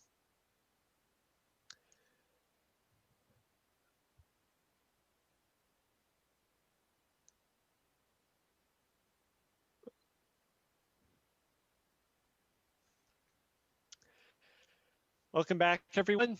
Our PIA Partner Academic Partnership Engagement Experiment, or APEX, will be our next set of speakers. Kicking us off is Mary Margaret Evans, Executive Director of APEX. She has more than 20 years experience as an executive leader in the Department of Defense, and she has led projects on research, development, acquisitions, arms control negotiations, manufacturing, and industrial-based policies, and many, many more. Ms. Evans, I now hand off the presentation to you. Thank you, Matt, and good morning, everyone. As Matt mentioned, I do have a considerable experience in the Department of Defense, also 10 plus years in the private sector. I mention that because APEX, the newest Air Force PIA, is all about connections, connecting the private sector with the DoD. And so it's important that you can speak DoD and also private sector if you're a part of the team in APEX. Again, APEX is the newest of the Air Force PIAs. It is a program under the Wright State Applied Research Corporation and is sponsored out of AFRL. We have been around not quite a year, but we have a very ambitious set of goals set forward for us. And so we will go over some of those at a very high level with you today. Next slide, please. So we have a slightly larger team than the four faces you see there, but these are folks who are participating in today's webinar. Dave Nestick will be talking to you shortly about STTR and how we are focusing on trying to bring companies that have participated in the small business program into a phase 3 award. Bruce Howard is our lead for analytics. Analytics is the foundation for much of the work that we do here at APEX. And Aaron Holden is our liaison to the Air Force, helping us keep connected so we understand their needs and their concerns so that we can meet them. Next slide, please. So here's what we're going to go through here at a very high level. I'm going to talk to you a little bit about our overall capabilities and approach and a little bit about education and training. And then I'm going to turn it over to Dave and to Bruce to talk to you about our regional and national outreach and data analytics. Next slide, please.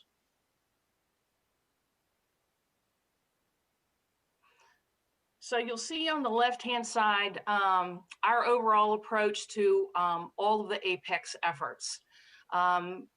I would say right up front that data analytics is a foundational element for all of our activities, including identifying collaborators and innovators, looking for opportunities, answering specific questions that folks in the Air Force might have about who's doing what type of research. We've even helped identify participants for webinars such as this one, with a heavy emphasis on bringing in non-traditionals. These are universities and small businesses that have not typically done work with the department in the past. We are working to build a network of innovators and technologists across universities, small business, and government. And our initial emphasis has been in the Appalachian region. And Dave will talk to you a little bit about that in a minute. We are working also to develop and deploy targeted education programs that really, the goal there is to reach out to small businesses and universities who are interested in doing business with the government and create a series of very modern videos that will step you through in a very quick and easy fashion what you need to do to get a phase 1, 2, or 3 award in the small business program.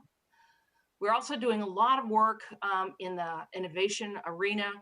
I'm not going to talk as much about the last two, but we are working on the innovation front with AFRL and others, looking specifically at the human element of innovation and how to best use the right people for the right goals, to create things like high-performing teams and to put on blue sky events and or workshops.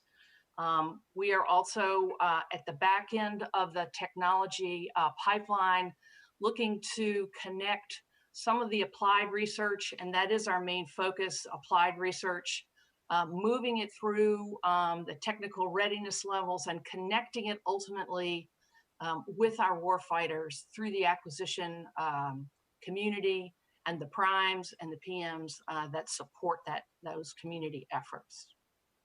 Next slide, please.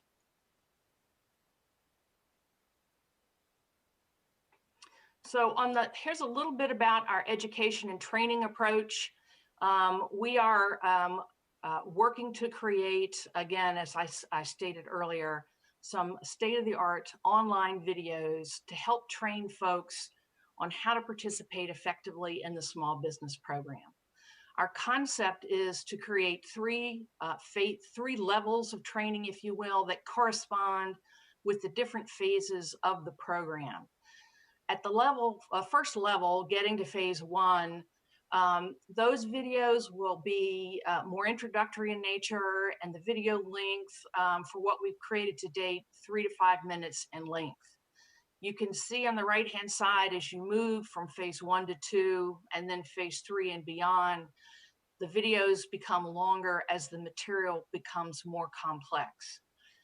We are just in the early stages of creating this curriculum, if you will. It is our hope that once we complete this, we can turn this into a certification program for people who are interested in knowing more and being recognized as conversant in this particular program. Next slide, please. So I'm going to turn it over now to Mr. Dave Nestick, who is our STTR Program Director. Dave?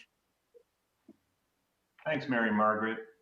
We have both a regional and a national approach to building university and small business relationships. On a regional basis, we chose the Appalachian region of the U.S. as a first territory for a number of reasons. It's a congressionally defined area of the U.S. with the largest dedicated federal economic development organization in the country, called the Appalachian Regional Commission. The Appalachian Regional Commission, or it's also known as the ARC, encompasses a region of 13 states and 420 counties.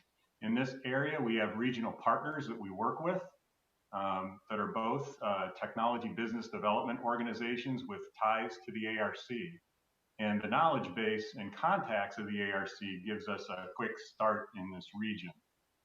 Also, this region includes 18 R1 and R2 universities, which provides a fertile ground for us to test methods before nationwide application. So I want to stress, though, that our outreach service in this region is in partnership with our subs, but APEX provides support nationwide during proposal periods for those companies of interest in the SBIR STTR program. So the way we conduct outreach and support is both broad and targeted. Our regional partners assist with general network building and assistance with regional companies at the top of the SBIR STTR funnel. They assist with introductions, outreach, workshops, support, and coaching in the region. But from the core APEX team, we take a more focused, targeted approach during proposal releases to identify and work most closely with university spinouts that are in areas of interest to the Air Force and are naturally suited to the STTR program due to their connection with the university. So during the DoD release period, we will work with our data analytics team to find researchers of interest aligned with specific topic areas and work with the regional partner to approach and assist those researchers or spinouts should they want to pursue SBIR or STTR funding. Once the companies we support enter the funnel or achieve a Phase 1 award, we work with them more intensely to help them navigate the internal processes of working with the Air Force, assisting with the process of building connections and mentoring them towards Phase 3 outcomes. So that's in a high level the STTR program. I'm going to turn it over now to the next speaker.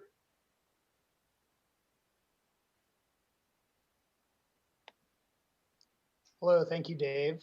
So APEX's analytics efforts, which I've mentioned here briefly, are really focused on mapping, growing, and leveraging global innovation ecosystems and bringing members of those innovation ecosystems into the DoD fold.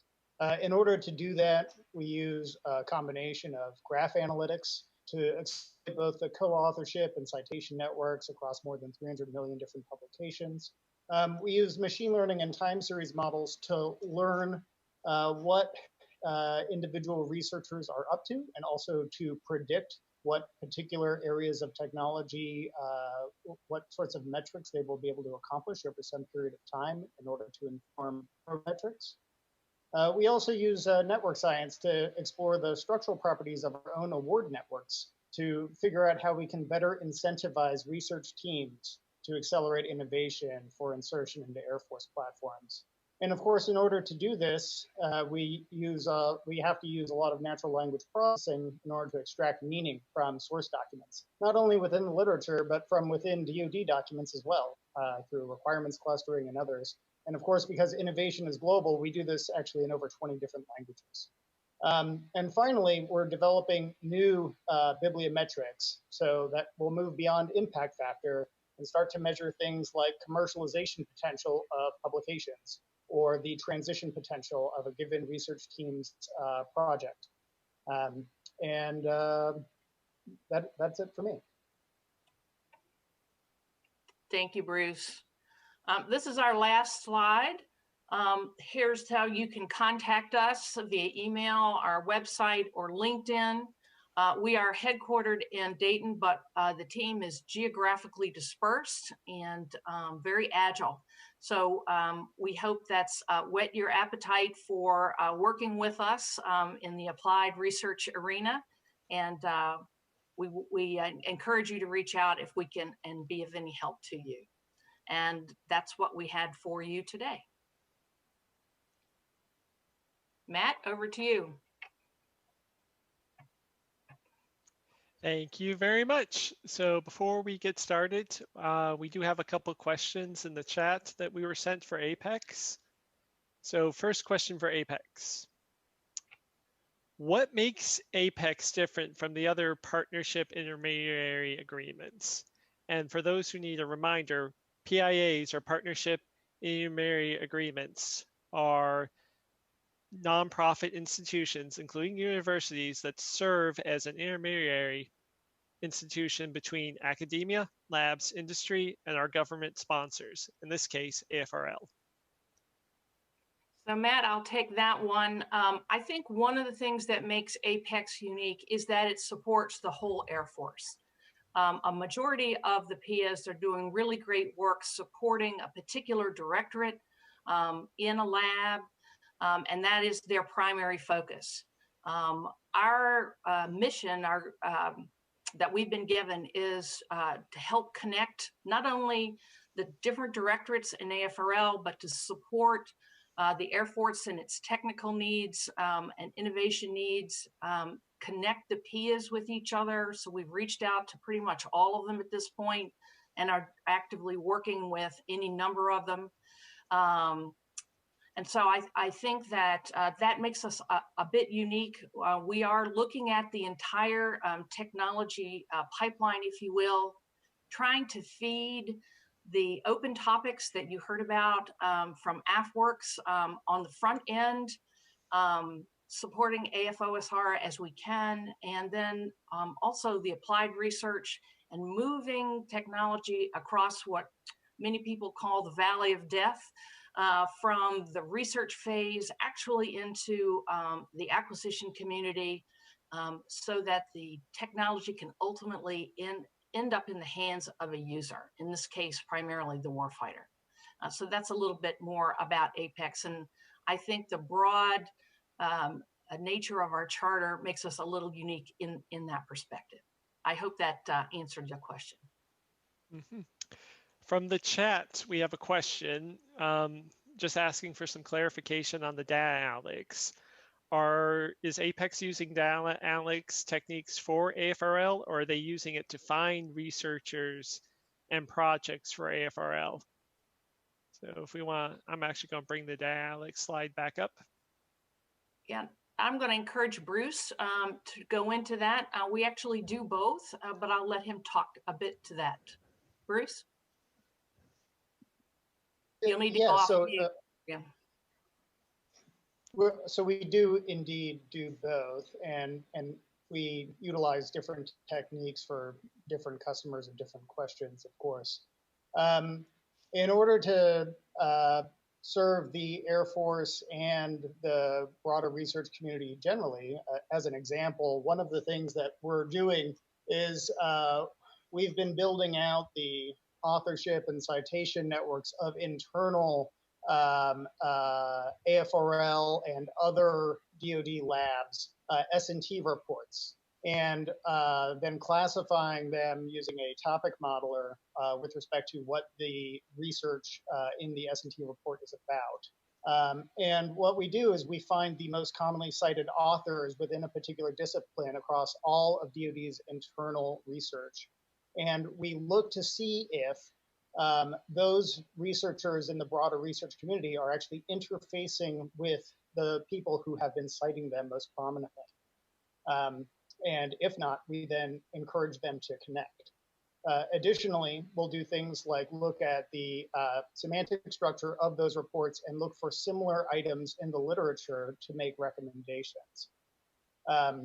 And then for the purposes of building like a transdisciplinary project on some large defense goal, we will make recommendations to the Air Force with respect to institutions or individual investigators broken down by topic area. So within our model of research, we have over 700,000 different topics in which we classify more than 300 million publications. So we can get all the way down to the protein or waveform in which there is interest, but we can also roll those things up in a hierarchy to broader levels.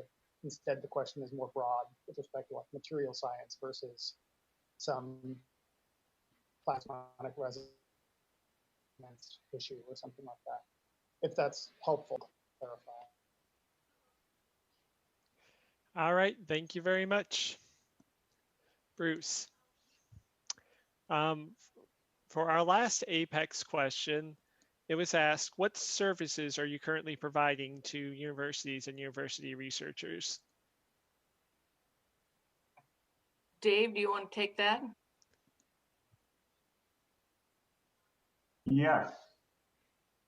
Let's see. So, you know, what we'll do is, you know, around each university, there's typically an entrepreneurial ecosystem that supports tech transfer out of the university. So what we do is we'll connect with the university to build a relationship into that network. With the university partner, then we'll conduct, in-depth workshops, and we'll take like a 50,000 foot view, a 30,000 foot view, and then a 10,000 foot view where we, first we'll have a workshop where we'll engage with the university researchers and the small businesses around the university and the spinouts, just to give them, the background on the SBIR program, and then dive a little bit deeper into the DoD and the Air Force program, and then dive deeper yet into what it really takes to put together a good proposal and what the experience is like, being in the SBIR program. So we'll kind of, open things up and really talk about, participating in the program. A lot of the people in our support staff have actually gone through it, written proposals, and had to, get paid by SBIRs. So then we'll also, during the release periods, we'll dive deep into the instructions. We'll conduct workshops to really help them navigate, the program, make sure they're addressing the proper instructions, they're finding the information they need on the websites, and help them, if they have questions, as they're going through their proposal process. Those that we work with that actually then achieve awards, we'll set up mentoring sessions, to work directly with them on answering any questions or advising them or just being, a helpful guide and helping to make a connection or helping them get over some hurdles or something like that. And then, within our team too, we'll connect them to our tech poll team that's working the other end of the funnel, to help them build connections and pull them through the pipeline. So we tend to take a really engaged approach with the people that we work with, and that's the kinds of assistance that we provide. All right, and I want to once again thank all of our speakers from Apex. Next up is the PIA partner Doolittle Institute. The Doolittle Institute, like most of our PIA partners, acts as an intermediary between institutions and academia, labs, industry, and government sponsors, and in this case, AFRL. And their job is to help all of these various organizations work together. And it's my proud privilege to introduce Carolyn Fries, Director of the Doolittle Institute. Carolyn? Okay, hello, can everybody hear me? Yes, we can. Okay, great. And is the video working too? I can't see myself anywhere, but I guess everyone else can, so. It is.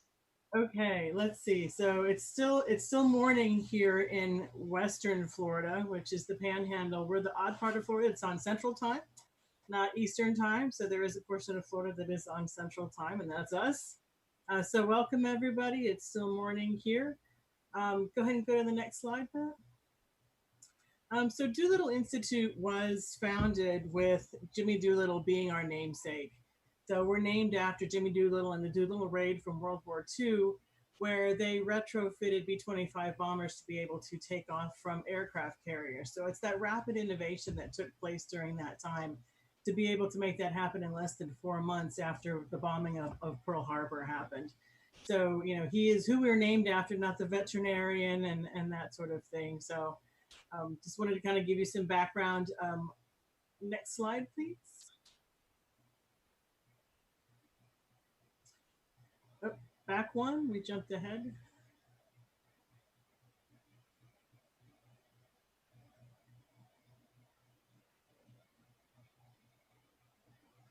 There we go, okay.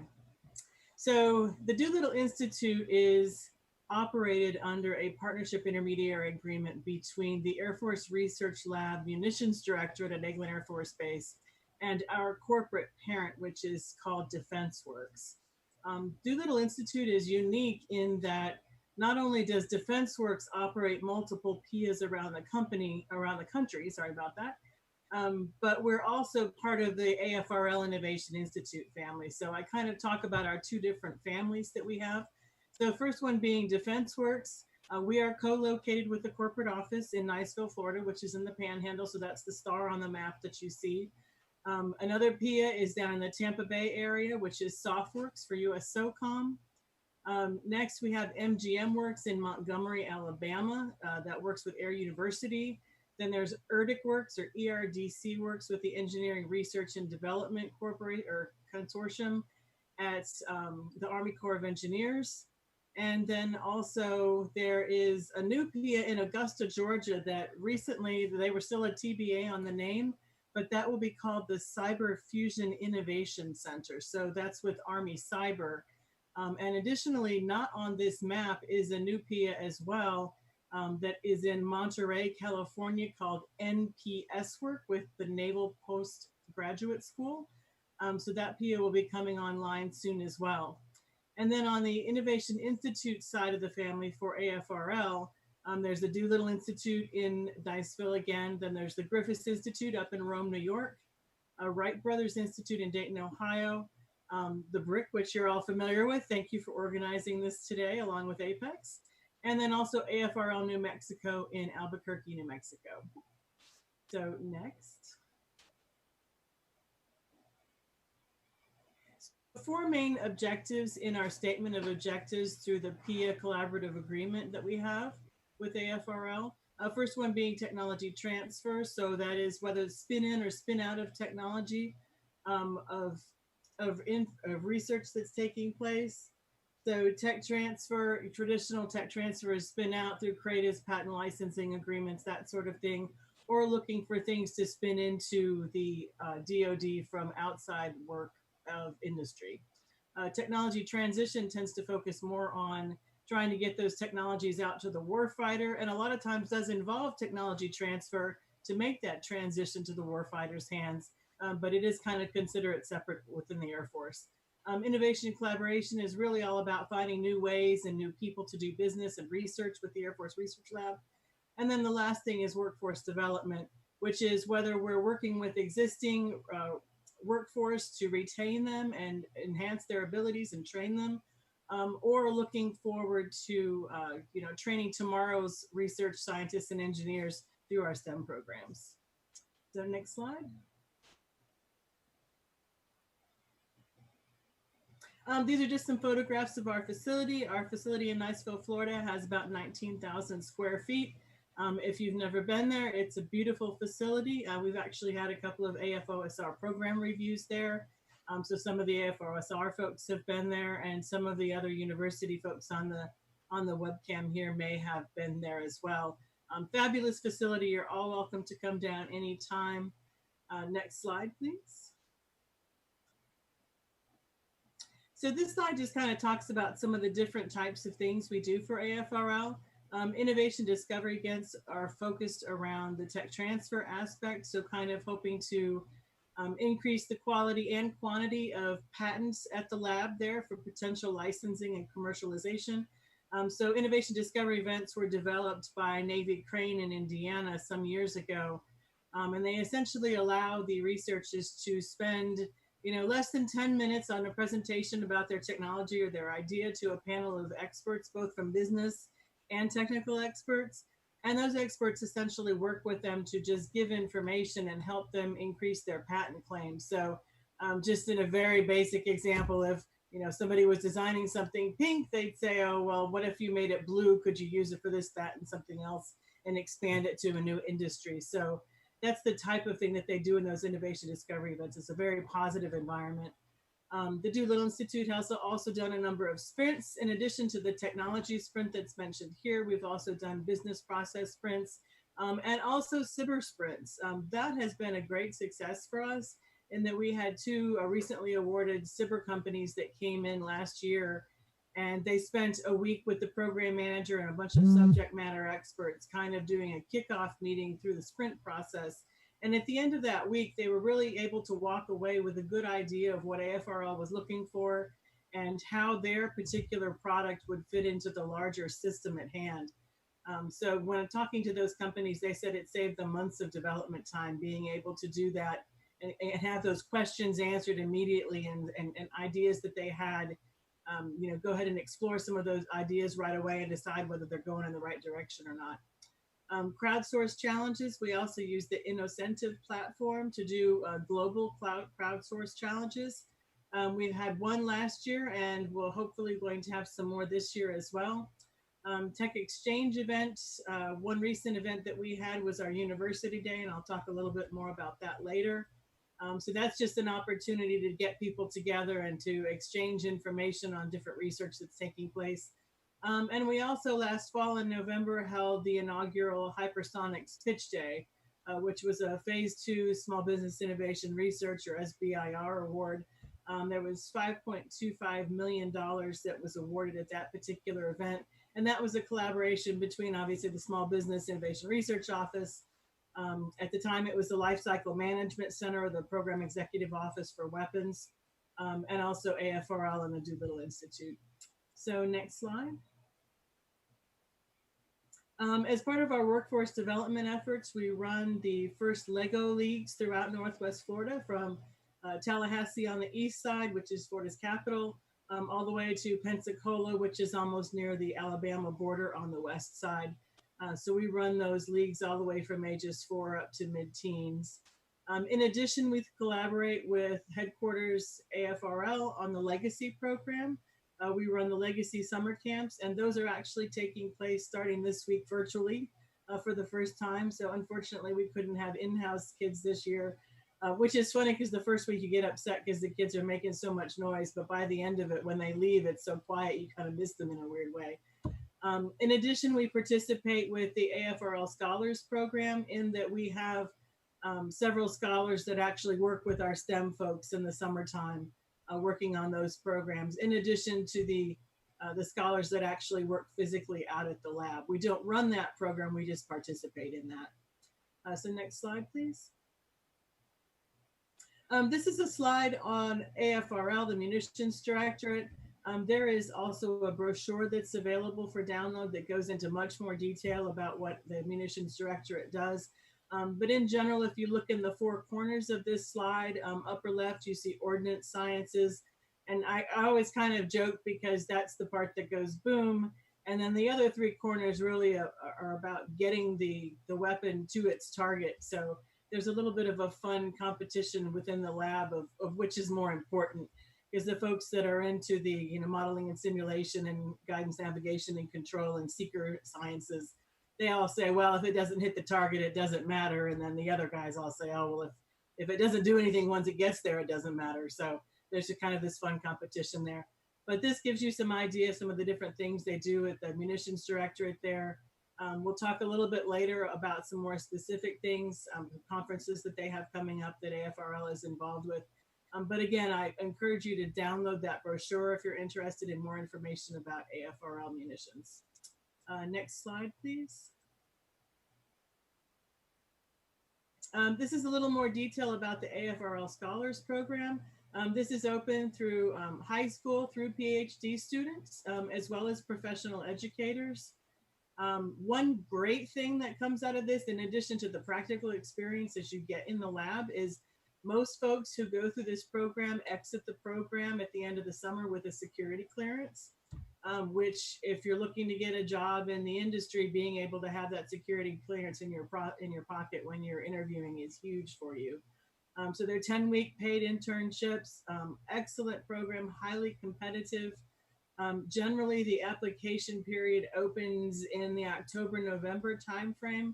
And then you'll generally hear by February or March the following year, and the program starts in June through August in the summertime.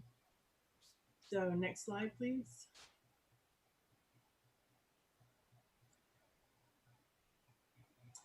Here are some more research opportunities with AFRL for university folks. I'm going to drop some links in the chat box here if anybody wants to grab those. Let me paste all those in. Does that all go? Yep, okay. Okay, so I just pasted all these links as well as a couple of others there. I'm going to follow my cheat sheet here. So the first one, the AFRL MMOI, is the Mathematical Modeling and Optimization Institute, which is actually run by University of Florida and University of Central Florida. And they are the hiring agents. It's not limited only to University of Florida and University of Central Florida researchers. So it is open to all university researchers, but it does take place at the Florida Research and Engineering and Education Facility, or the REEF, which is located just off base here up in Niceville, Florida. So that's an opportunity for postdoc and graduate students to come in and do collaborative research with the lab. SMART, I believe folks talked about earlier, that's through AFOSR as well.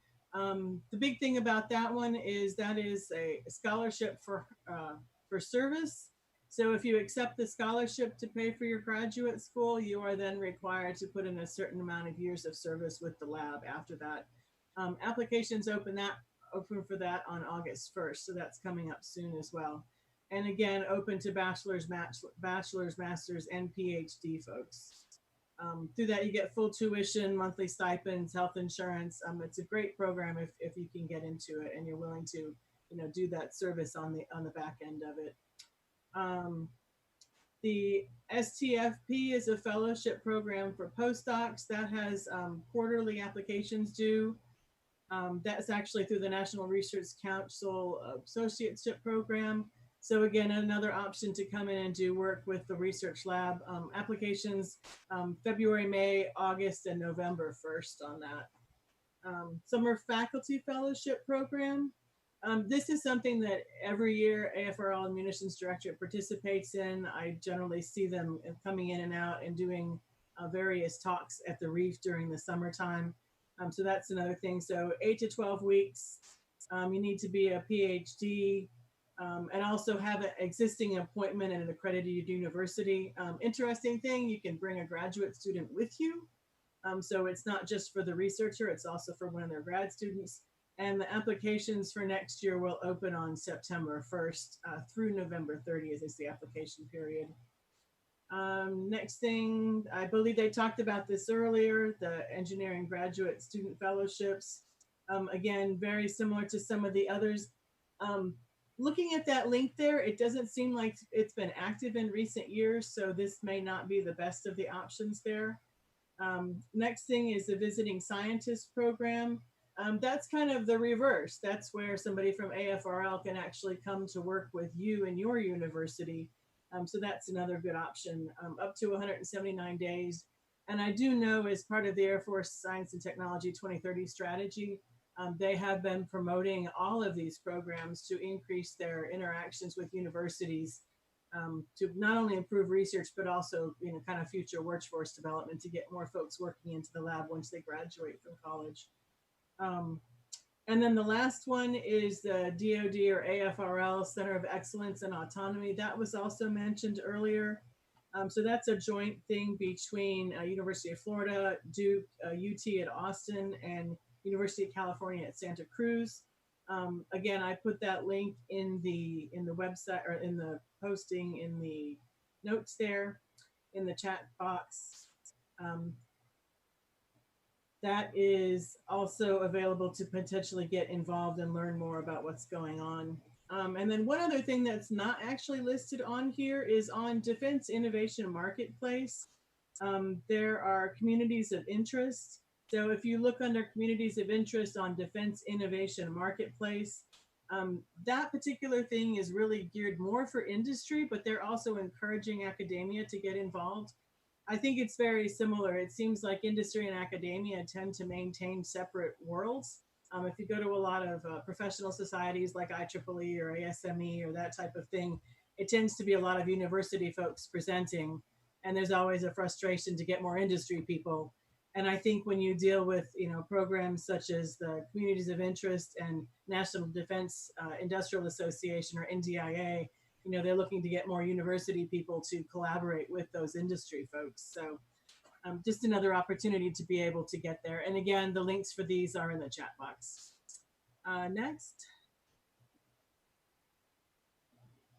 So I mentioned earlier that one of our objectives is technology transfer. So here's some common tech transfer mechanisms where universities can get involved in particular. So if you look at the center column there for educational institutions, you can do commercial test agreements where you actually hire or pay for utilization of equipment and testing facilities at the federal labs and AFRL, which is a federal lab. There's also cooperative research and development agreements, which have kind of taken the place of what the educational partnership agreement used to be. So CRADAs historically have been between the industry and the national labs or the federal labs, but now they're doing those with research as well. And I would urge folks, even if you have an existing grant with AFRL, to consider doing a CRADA as well that will kind of cover you from an intellectual property standpoint beyond what the contract agreement or the grant agreement may state. It just allows you to do a little bit of expanded work outside the scope of the particular agreement that you have in place. And in addition, if you do not currently have a grant from AFRL, you might want to consider doing a CRADA to just be able to explore some ideas in an unfunded type environment that could then potentially lead to funding. It's kind of a foot in the door opportunity for you. Educational partnership agreements these days are geared more toward education and STEM in particular. So I won't spend much time on that. Information transfer agreements, that's typically software. So if a university has software that a lab needs or vice versa, if a university wants to use some software that was developed at AFRL, they could do that through an information transfer agreement. MOU, MOA, everybody knows what those are. And then the other thing is a material transfer agreement, which is another great opportunity. If you're doing collaborative research with the AFRL, and AFRL owns a particular piece of equipment that you need to use at your lab, you can do a material transfer agreement that would allow you then to take that piece of equipment and then relocate it to your university for the period of your collaborative research. So next slide, please.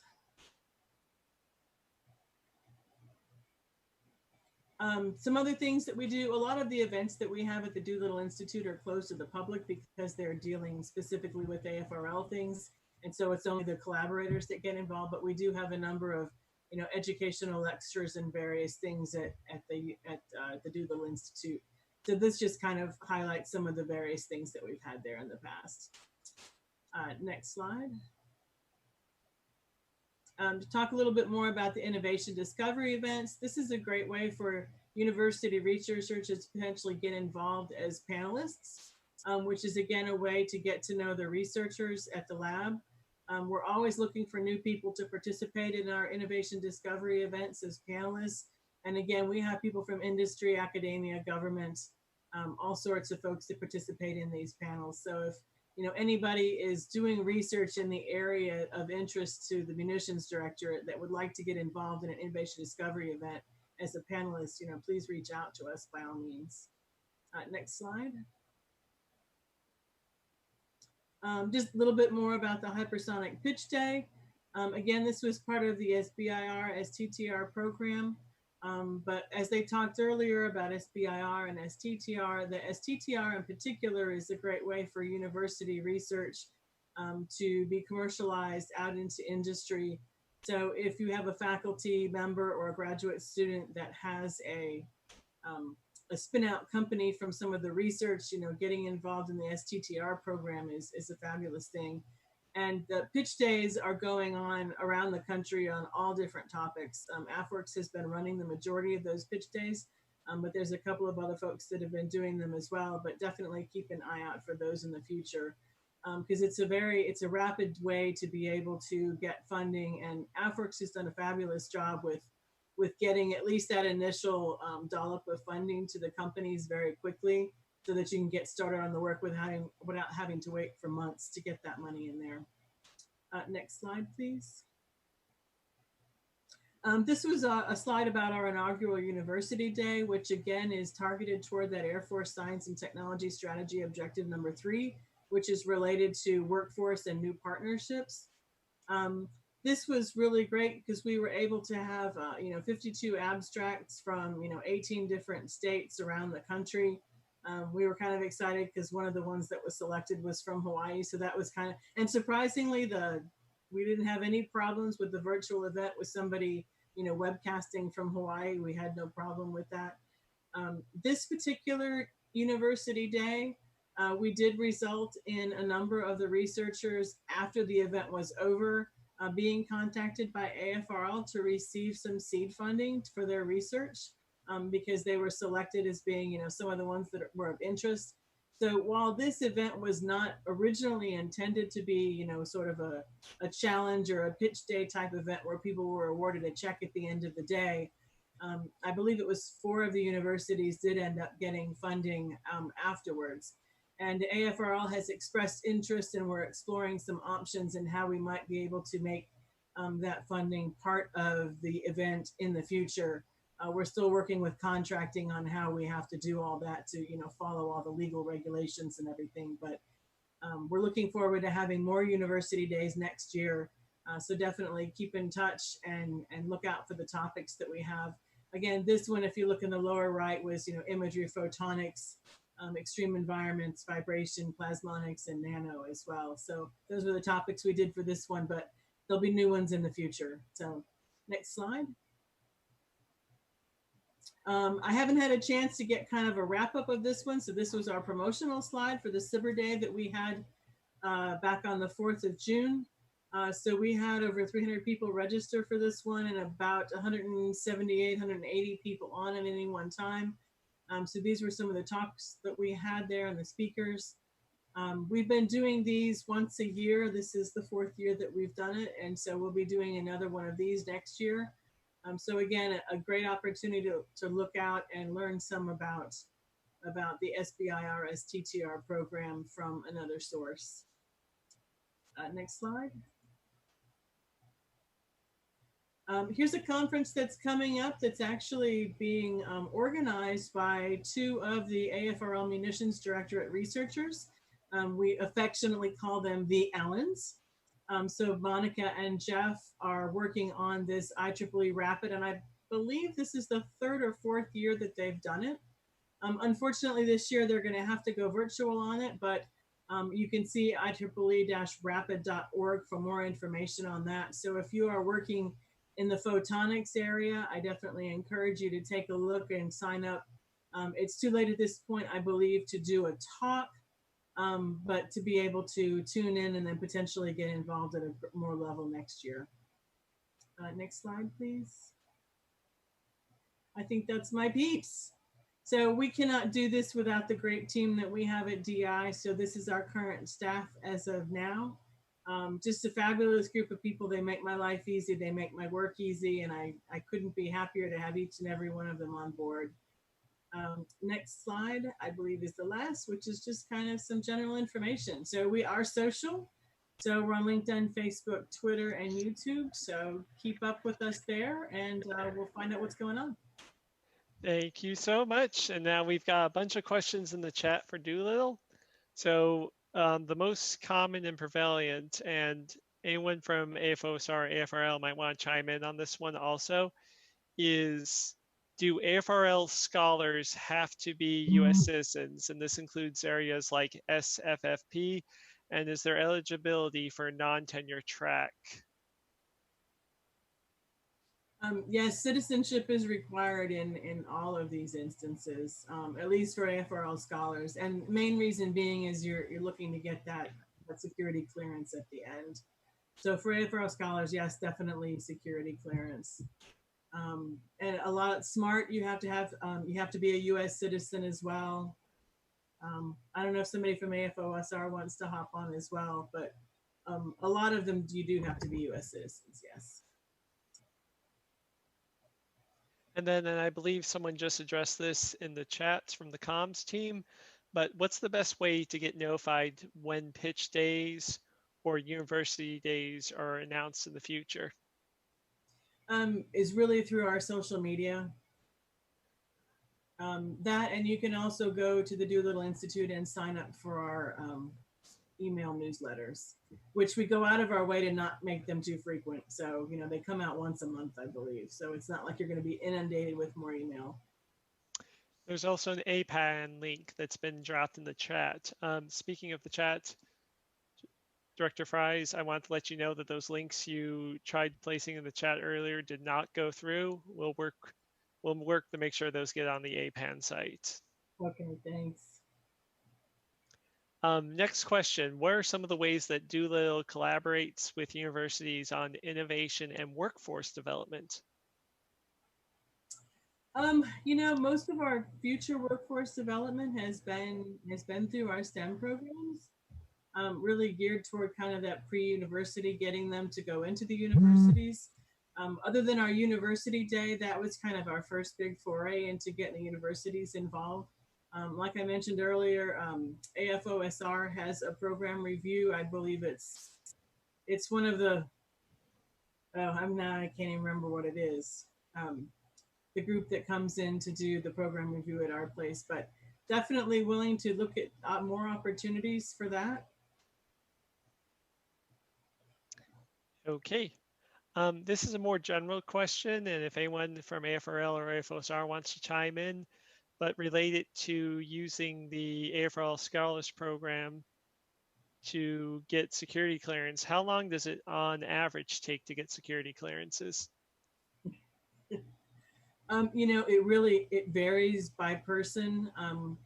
I would say probably 80 to 85% of the people have it by the end of the summer. So they're in kind of that 3 months. The upside of being young and in college is that you probably haven't moved around a lot, but depending on, you know, who you are and how many times you've moved in your life can really have a strong impact, because the more places you've been in your life, the more people they have to go back and check with.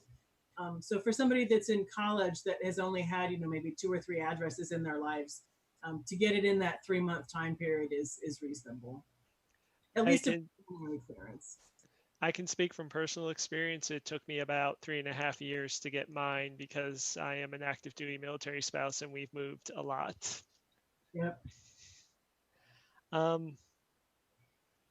How has the AFRL Scholars Program been impacted by COVID-19 closures? Are those students being deferred to next year? They're actually trying to do it online. I know with the few that we have at DI that are working with the STEM program, they're still helping with our online execution of legacy and working remotely on, you know, some processes for our Lego program and that sort of thing. But they are doing some of the research ones online as well, or remotely. So the students are staying home, the scholars are staying home. And not coming into the lab. How do I know if my research may be of interest to AFRL Munitions Directorate? Best thing is to take a look at the brochure that I believe is available up on the website as a resource. A lot more information in there. If you think you might have a match, you know, by all means, reach out to us, and also keep an eye out for when we have our university days and other calls for collaboration. You know, look at those specific topics and see if what you're working on is in line with those. All right, I'm just going to quickly look up if we have any questions from the YouTube group. So I want to make sure you guys are not forgotten over there. All right, thank you, Director Fries. I know we have some additional questions about citizenship requirements for SFFP, and we'll work in the background to get those answers for everyone. Yeah, and those definitions are on the links once we can get the links out to folks. Next up, I am proud to introduce Adranos Incorporated. Speaking from Adranos, we have Brandon Terry and Stefan Colbert. Adranos is developing next generation solid rocket propellants, and they were originally started with AFOSR basic research funding through fellowships and Muri. They've made great strides in commercializing their technology, and they're a real success story when it comes to moving from basic research to applications. So if you'll excuse me, this will just take a second to transition properly, and we'll get started with them.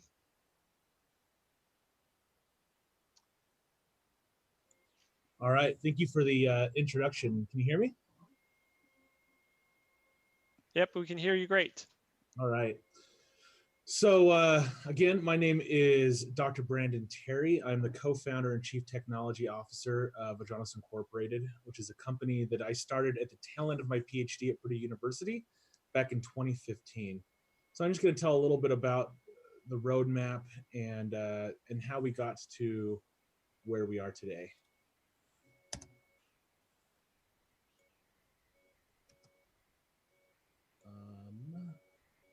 One more click and you should have control. There we go. So I'm just gonna talk really briefly about, how I got to where I am. So I grew up in Las Vegas. My dad was a defense contractor out at the Nevada test site. And growing up, I got really big into Boy Scouts. And as part of that, I worked on space exploration merit badge. And with that merit badge, we built little rockets, about that big. And we launched them, and I really enjoyed it. And so I talked with my dad, who's an engineer, and he goes, "Oh, great, something nerdy I can do with my son." So we started building bigger and bigger rockets. And by the time I had graduated from high school, we had built some pretty big rockets. And I decided that rockets and propulsion, that this is something that I would like to do for my job. So I looked at who some of the big defense contractors were in the area, and a big one was at the time Thiokol, which later became ATK and now is Northrop Grumman. And I looked where they heavily recruited from, and that was out at the University of Utah. So I made my way from Vegas up to Salt Lake City, where I got my undergraduate degree in mechanical engineering, and I did an emphasis in aerospace. That also provided me an opportunity to do an internship. And I did a 3-year internship with Hill Air Force Base with the ICBM systems group of the Air Force Nuclear Weapons Center. And that was a very good opportunity. It was 3 years where I worked part-time during the school year and full-time during the summer. And by the end of that internship, when I finished off my my degree at the University of Utah, I decided that looking around at the landscape, at the different contractors we were working with, and looking at what I'd like to do with my degree and all of the involvement that we were seeing with small businesses, that I really wanted to get a PhD, because I knew that if I wanted to do some fun research and be the one that's driving what's going on, I was really going to need a PhD for my degree. And so again, I looked around at what universities did work with what I wanted to do, and that was solid rocket propellants. And what came out as a good fit for me was Purdue University. So made my way out to Purdue University, and in the bottom left corner there, you can see Zucrow Laboratories, which is a world-renowned research institution that's specifically geared towards combustion and propulsion research.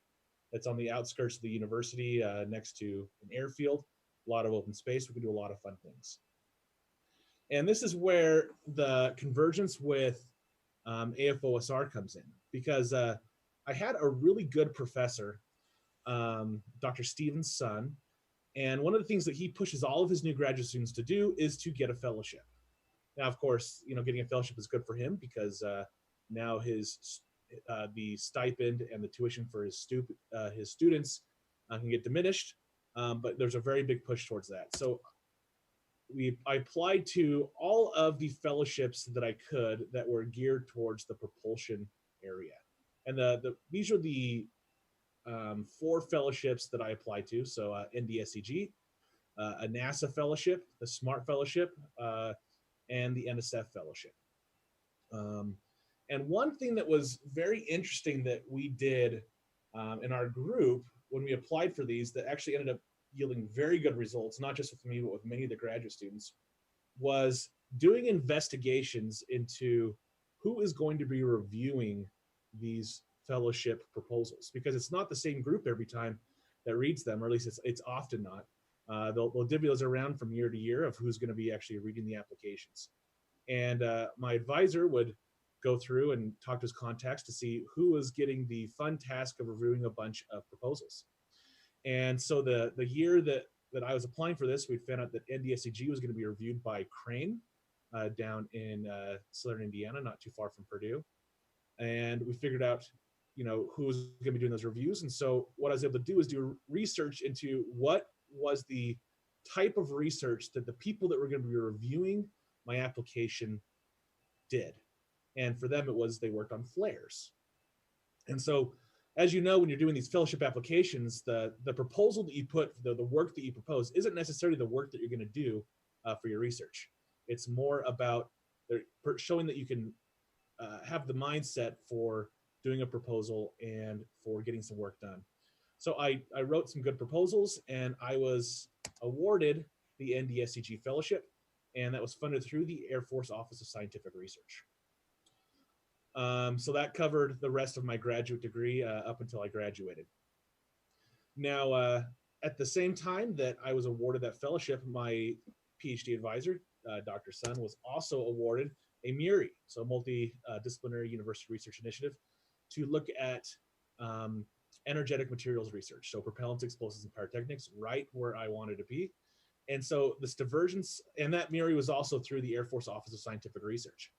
So in a short period of time, I now had 2 funding mechanisms, one for my salary and my tuition, and the other one for the actual research, both through the Office of Scientific Research. And I was able to get going on my research. And I'll just talk really briefly on what that research was. What I was doing is looking at solid rocket propellant. Now, solid rocket propellant, as we know it, in general, has not really changed since the 50s. This is pretty much the formula. You have a fuel, an oxidizer, and a binder, and the fuel is aluminum, oxidizer is ammonium perchlorate, and you have a rubber to hold it together. And when you burn that, you create some gas, some heat, and then there's a byproduct of some acid, so HCl at the end. Now, what I spent my PhD doing was, how can I modify aluminum fuel? I was taking aluminum and I was adding stuff to it. And I was mixing this stuff with aluminum at a very, very small scale. So basically nanometrically combined.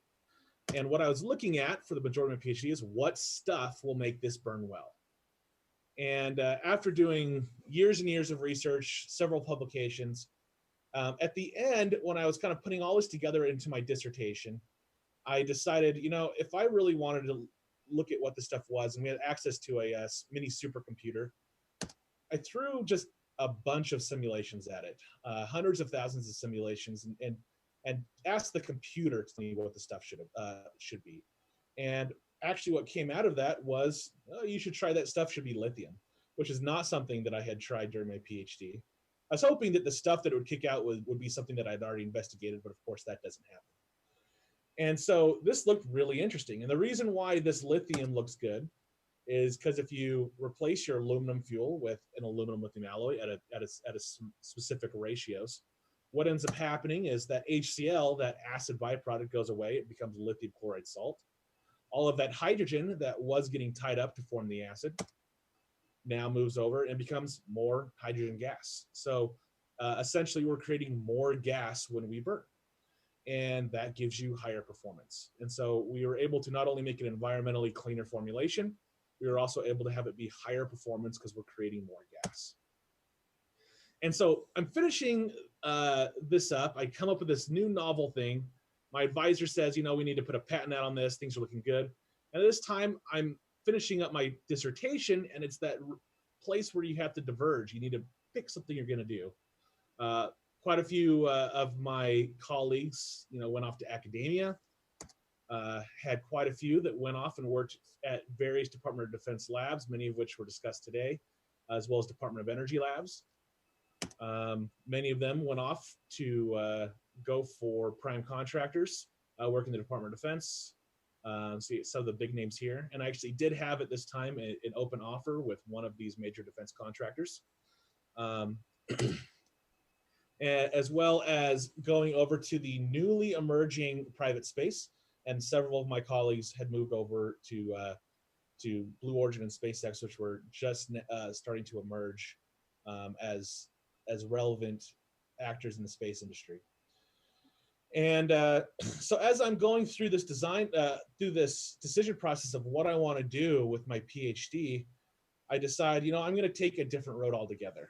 And I went down the road of, I'm going to take this new idea, this new thing that came at the very end of my PhD. I haven't even done anything with it yet, but if this works, it has great potential. So I decided to go off an entrepreneur, and the last semester I was at college, I took a class, ended up auditing it, because pretty much everybody took it for auditing because it was mostly faculty, a class at Purdue University. Now, one thing to remember is most universities, especially tier 1 universities, have very good departments that help faculty and staff transition technologies. And Purdue has a pretty good one. And they put out a class that's taught, I think it's about once a year, Life of a Faculty Entrepreneur. And it was a class that teaches faculty and students that have a technology how to transition it into a company. And what their tagline is transitioning research into tangible products. But after having taken this class, I decided the real tagline should have been CTO 101, how to find and communicate with a CEO, because they basically show you with clear data that if you try and, as the inventor, go off and become a CEO and get it to work, chances are very much against you that it's going to work. And so I took that, the things that I learned in this class and found someone that I could bring on as a CEO and a co-founder, and we started Adranos Energetics out of Purdue University. But it's one thing to start a company; it's another thing to actually, survive and put food on the table while you do it. So what I did is so how to pay for it? I stayed in my lab. I stayed as a postdoc, and so I pretty much was able to continue right on with my research where I left it off on the simulations and start looking at it at the benchtop small scale and show that what the supercomputer was telling us we should see was actually something that we would see in practice. Now, at the same time that there's a postdoc, there's another little thing that I had not known about until I took that Life of a Faculty Entrepreneur class, is that there are things called business plan competitions. And as long as you are affiliated with a university, you can participate in these business plan competitions. And so there are several of them around the US. Most of them are in the springtime. And we went to several of these, and we took first place, or at least placed in every one of them. And by the time that I had finished, I guess you call it a season of business plan competitions, my company had raised enough non-dilutive capital through winning business plan competitions that we were able to stop my postdoc and transition to being full-time with the company. Now, the only other reason we were able to go full-time is not only did we win this non-dilutive capital, we also got non-dilutive capital through another program, which we've talked about today, which was the STTR and SBIR program. We had gotten awarded an STTR through the Defense Threat Reduction Agency, which is a multi-agency research group within the Department of Defense, so DTRA. And so we were awarded a DTRA STTR, and so that was with Purdue and our company Adranos, and we got to work. Now, after I left the university and we got this first STTR, I was then able to go on and get lots of other sources of capital to continue the research of this technology. If you look around, there are lots of different avenues for you as a researcher to apply to get different funds. So we had moved our development over to the state of Utah, and Utah had a S&T, or a science and technology group that was trying to help small businesses develop technologies. It was called USTAR. So we were able to get in with USTAR. We got a couple $100,000 of research money to continue what we were doing through that program. We've gotten more SBIRs since that initial STTR. We found an angel investor who was able to supply enough. That was the only dilutive funds that we took to get this work. But an angel investor not only helps with funds, but helps with typically an angel investor has lots of experience transitioning technologies. So more than just someone bankrolling the research, they're also able to be a great source of information on how to navigate the transition landscape. And the last one I want to talk about was X-Tech Search. So we were the inaugural winners of X-Tech Search 1.0. This is a competition that was hosted by the Army. This was started 2 years ago. The competition ended last year. Hundreds of companies applied, and through several gates of down selection. The companies were down selected until finally they awarded every company some money to do a live demonstration before Army personnel of your technology. And so at the end of X-Tech Search, with the money that we were given through that program, we did a live launch for the Army. This was performed outside of Las Vegas in the Mojave Desert. And I'll show you a quick video here. I apologize if it's choppy for some people. And this is going to be just a video from the live launch that we did for the Army.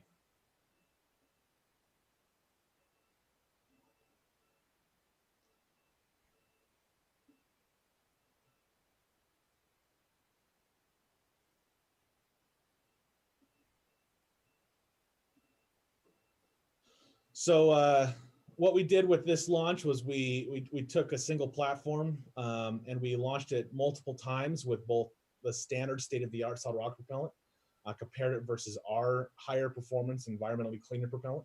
And we showed that we were able to consistently outperform the total apogee of the rocket, which corresponded nicely with our benchtop testing we've done with static test fires.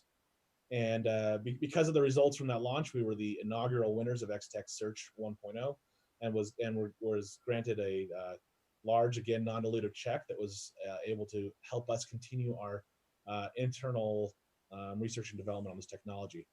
So since then, and this was last year that happened, we have moved on. We are building a facility for producing our new fuel in Indiana, and we are also now in this facility here in Texas, where we have 350 acres to mix, cast, and test solid rocket propellants and store them. Also, last year, we were part of the Air Force Space Pitch Day. We discussed earlier in this meeting, we talked about the open-ended SBIR with the Air Force, and this is what this was. So we did an open-ended SBIR for the phase 1. We were able to find many people across several branches of the military to support our phase 2, so that we went and presented that at the Air Force Space Pitch Day. This was back in November. And we were awarded a phase 2 on the spot at Air Force Space Pitch Day. So that's a contract that we're actively working on right now. And so that's kind of the roadmap for, how I took a technology from the, initial conception at the tail end of my PhD, something that we didn't even have time to fully research as part of my PhD, but was able to quickly transition to a company, perform research within the university architecture until we were in a stable position to transition it, move it over to company full-time, and then work to where we are today, where we are actively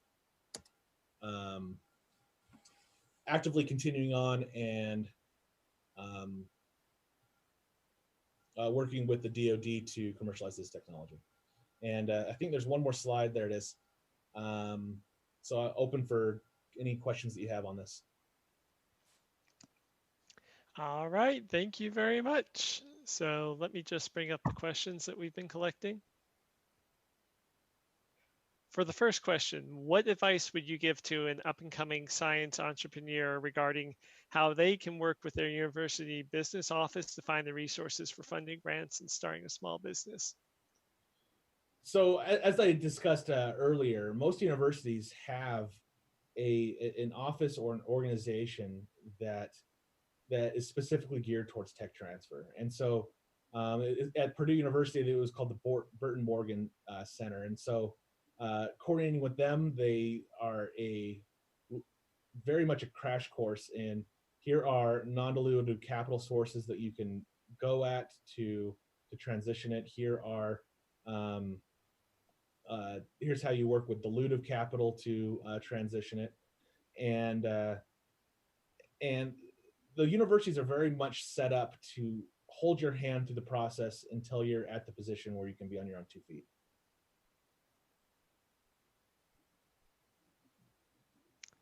Excellent. And then what were some of the ups and downs for the grant application process for you? So sadly, with the Muri, that was funding the research side of my PhD, as a graduate student, I was not privy to that grant application part of the process. But like I said, with the fellowship, the NDSCG fellowship, it's all about knowing who your audience is and just writing the proposal for that. Oh, one thing I didn't mention is not only did our professor help us to figure out who was going to be doing the reviews, but he also provided us with a large portfolio of past graduate students that had won that particular fellowship. So for all 4 of those that I applied to, the NDSCG, SMART, the NASA, I think it's called the NSPIRES NASA Fellowship, and the NSF Fellowship, my professor provided me with a large stack of proposals that had been granted, so as well as ones that had not, so that we were able to see what were the pros and cons to those, of why they got funded, why they did not get funded. And so by utilizing, knowing who your audience is, and knowing what has worked and not worked in the past is a really good leg up on that.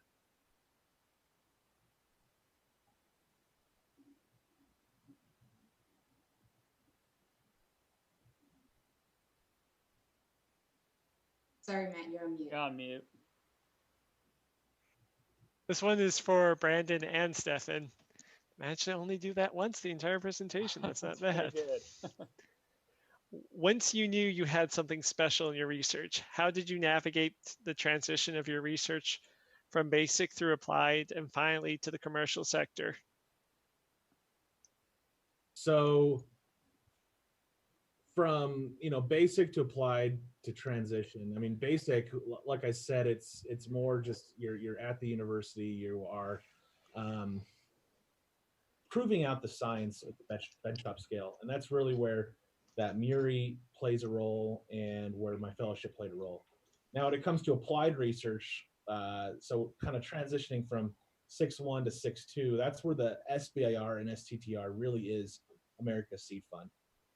Those kind of avenues, as well as several other BAAs out there, X-Tech Search that we worked with, those are great avenues to do that initial transition from here's my basic research 6.1 idea, transition it to 6.2, and then and right now we're in that process of transitioning that 6.2 research into 6.3, which is the real start of the commercialization aspect of it. And I think a big piece towards making that successful is making sure you have good stakeholders in all of the branches that are potential end users of the technology. So for solid rocket propellant, it's not just the Air Force, but the Air Force is a big picture of it. So we have stakeholders at AFRL, Edwards, that we make sure are kept abreast of what we're doing, but also the Navy at China Lake and the Army down at Redstone. We have personnel at all of those locations, as well as many of the other locations around, such as Eglin Air Force Base, ARL, Picatinny, making sure that all of the right people that are potential end users of technology know what's going on, and that you have consistent communication or feedback with them at relevant conferences and relevant activities. Yeah, I would add real quickly that the AFWorks Phase 1 SBIR, a big component of that is making sure that the small business is dialoguing with end users. So people who potentially, when you talk about translation, who could be the potential person that would end up with your developed technology, and what are their problems and pain points, and really diving in to make sure that you understand their circumstances, their needs, their objectives, and how your science or technology might solve their problems. And then if you can link and find those parties, you're well on your way of finding a route to getting your technology, and you go through the Phase 1, the Phase 2, and the Phase 3 for SBIR. That's right along with going from, again, kind of research and investigation to, maybe scaling up or some translational research. In a Phase 3, you can start to get a prototype or something that could be almost fielded. So go there. All right, thank you very much. We have a minute, so we still have some members from the AFOSR on the line. I want to take advantage of all the time we've got and loop back and ask a couple questions that we didn't have a chance for earlier. So do we still have representatives from AFOSR on the line? Colonel AV? Hi, Matt. Yes, I'm still here. Okay.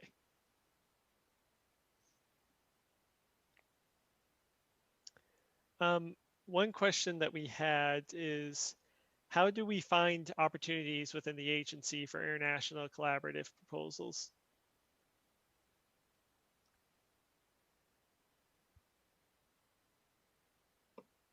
So I'm not quite sure if the person asking the question is interested in having a U.S. university engage with international universities or international organizations, or if they're an international organization, university interested in somehow working with AFOSR. I would recommend going to the broad agency announcement, the same thing everybody's been saying, but and reaching out to the program officer that seems to have the most or the closest relationship to the area of research they're interested in, and then they, or Calvin, because he gave out his information, will be able to link them up with the appropriate program officer at the right international office, because each of our international program officers do have focus areas as well. And then from YouTube, we had this question, and I do have a small answer for it, but how can you get invited to program reviews?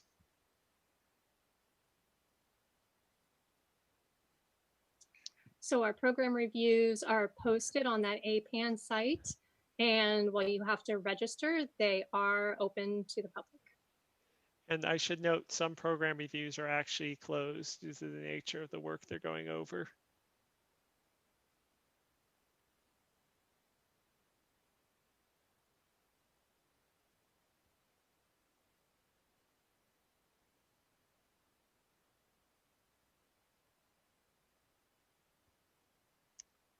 Okay, unfortunately, that's all the time we have for questions and answers right now. You have been a fantastic audience and have talked up some very insightful questions. I'd like to once again thank Brandon and Stefan from Adranos. Thank you for your great presentation. And we're going to be going on to our closing slide, and I'm proud to introduce Ashley Coleman. She's our BRICC Collaboration and Outreach Manager. Hey everyone, I'm Ashley Coleman. I manage outreach and partnership efforts with the BRICC. This has been a great event, and we would like to thank AFOSR and the OSD Basic Research Office for supporting this event. And we also want to give a special thank you to our PIA partners who joined us today. Each of our organizations plays a role in supporting the AFRL mission. Separately, this is achieved through specialized efforts spanning data analytics to outreach engagements, from T2 commercialization to workforce development. These collective collaborations build a network of support and innovation that, when combined, is a pretty powerful way to reach a wide audience. If you're interested in learning more or partnering with us, please feel free to contact us through our website. As we mentioned, this is the first event of a series, and we'll be hosting another one next quarter. So thanks for joining us, and we hope to see you next time.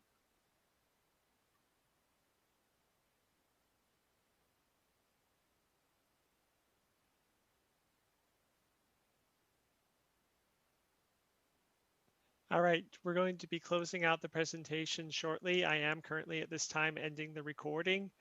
A large number of you have asked about the recording, and I am going to say that we're going to try to get this out as soon as possible. It's going to take a little while for the file to process, but then we'll have it up on the APAN site. See if we can drop that APAN link into the chat one more time.